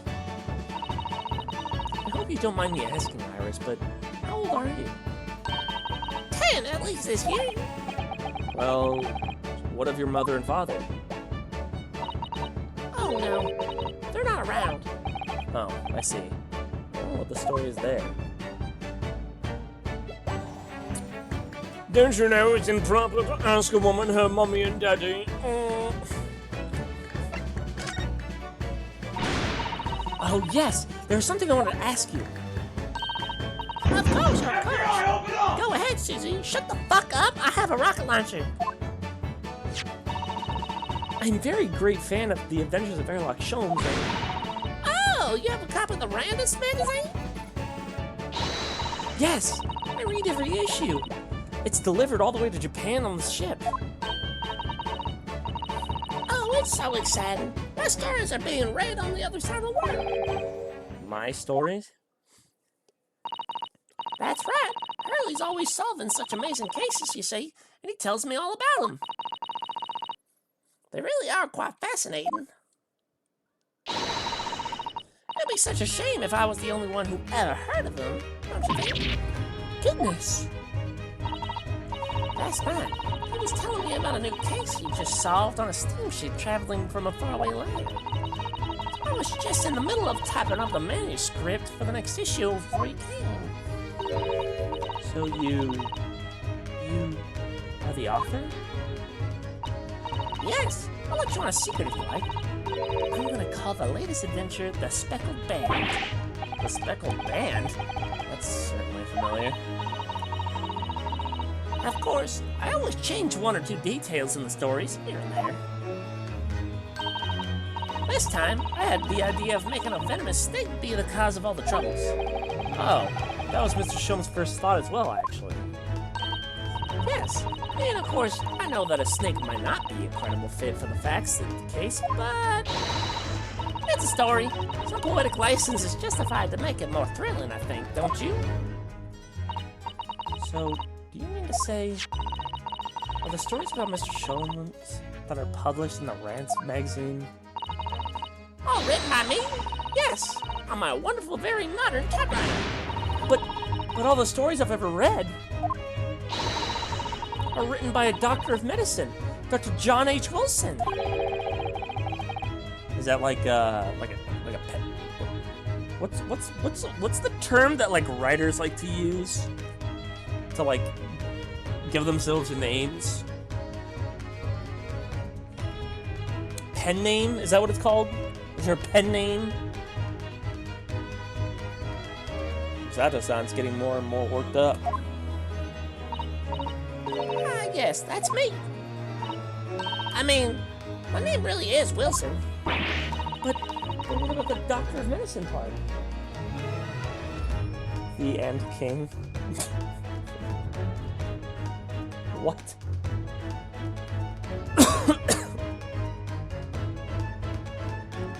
What does that even mean? What? Never mind. I'm ignoring you. Bitch. It's all true, too. I am a doctor of medicine. No, at 10 years old? At 10 years old. Well, that's quite incredible. But, Dr. Wilson, it's an English gentleman. Ah, yes. I did alter the setting a bit, slightly, for the stories to be more compelling. Title people give themselves.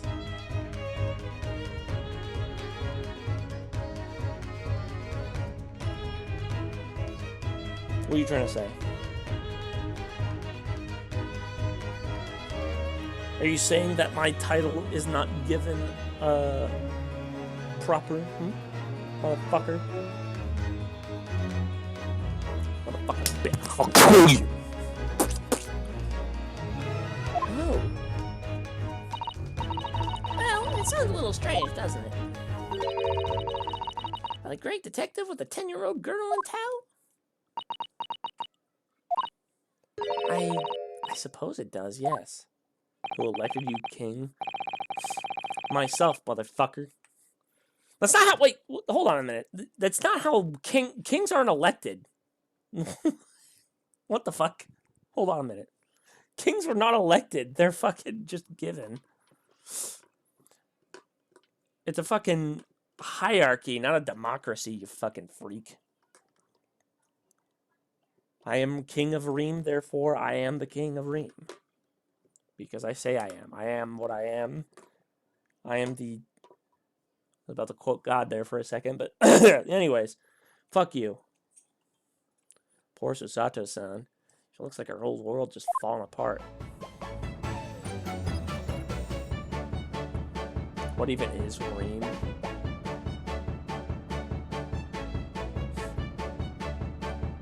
It's more of a... It's a verb. It's a verb.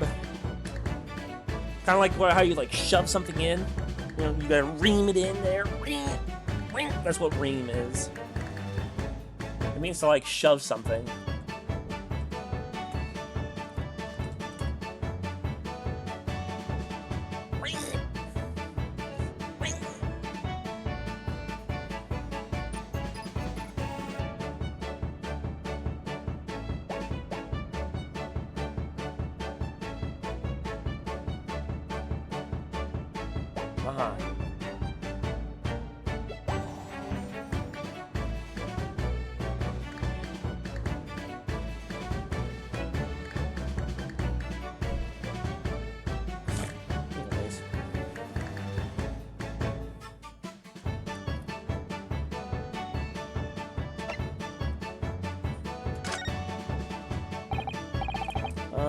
Bubba 4. Yes, yes? What's on your mind, Runo? Do tell me. How did you know that I was a lawyer and we just arrived in London? Yes. Oh, and that we have a difficult trial tomorrow. Not what Google is saying? Yeah, Google says a lot of things.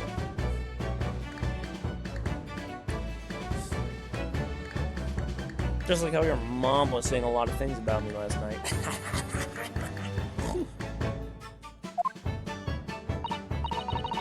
Oh, that's what you mean. Please, tell us how you did it. Explain every detail.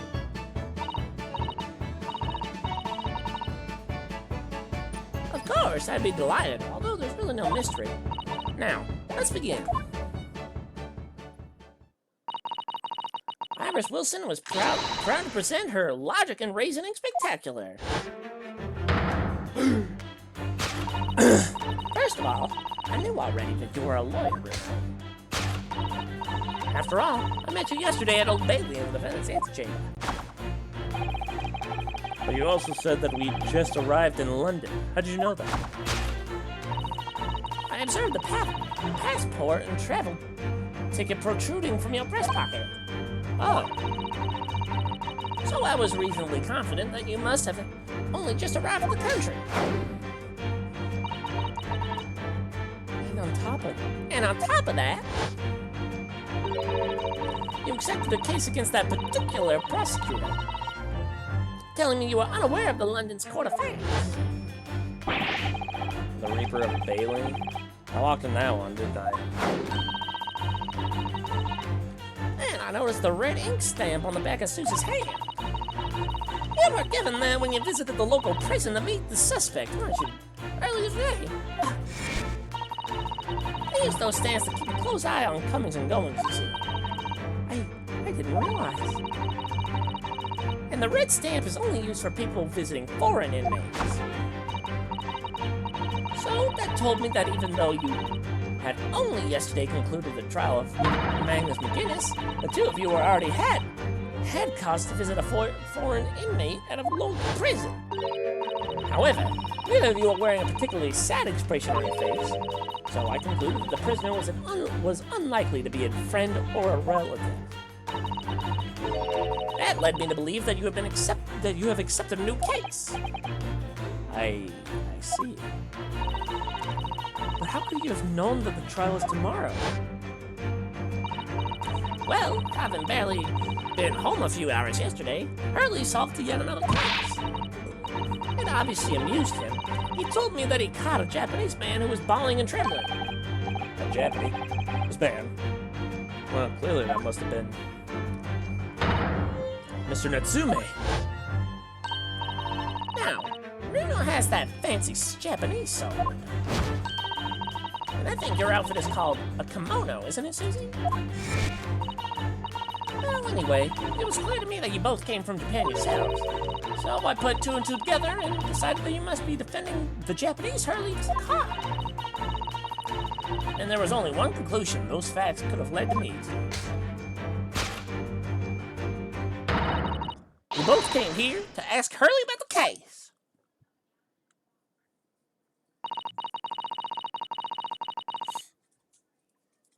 Reem Arabic is a feminine personal given name in Arabic meaning gazelle, which symbolizes purity and tenderness. It's also been widely used in Arabic poetry and literature as a symbol of a beautiful woman.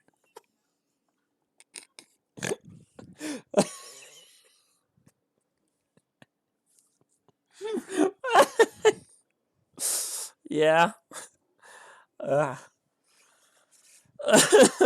So, okay. So does that mean I'm the king of beautiful women by that definition? Yeah, beautiful Arabic women to be exact. That's pretty funny. I get some Putang. I'm part of the Putang gang.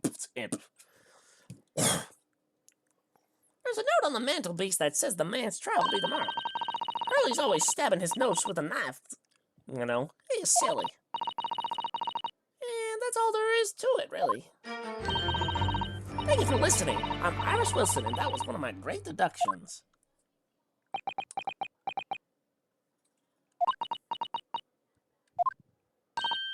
Well, was it a winner? Were my deductions correct? They were spot on. That was amazing, Irish. Truly a great deduction. You even managed the certain something of Mr. Shum's delivery. Oh, well, I was just copying Hurley's style for that. This is really very good news. You could tell us all about the case involving the Japanese man. You will, won't you, Iris, please?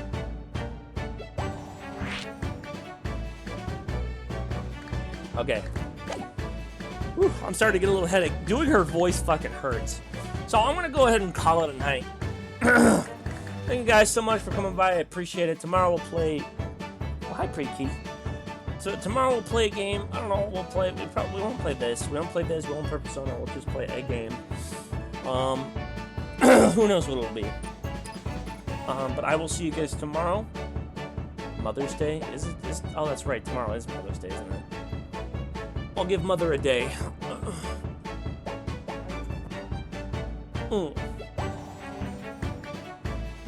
Hey, pretty kid. Pretty kid.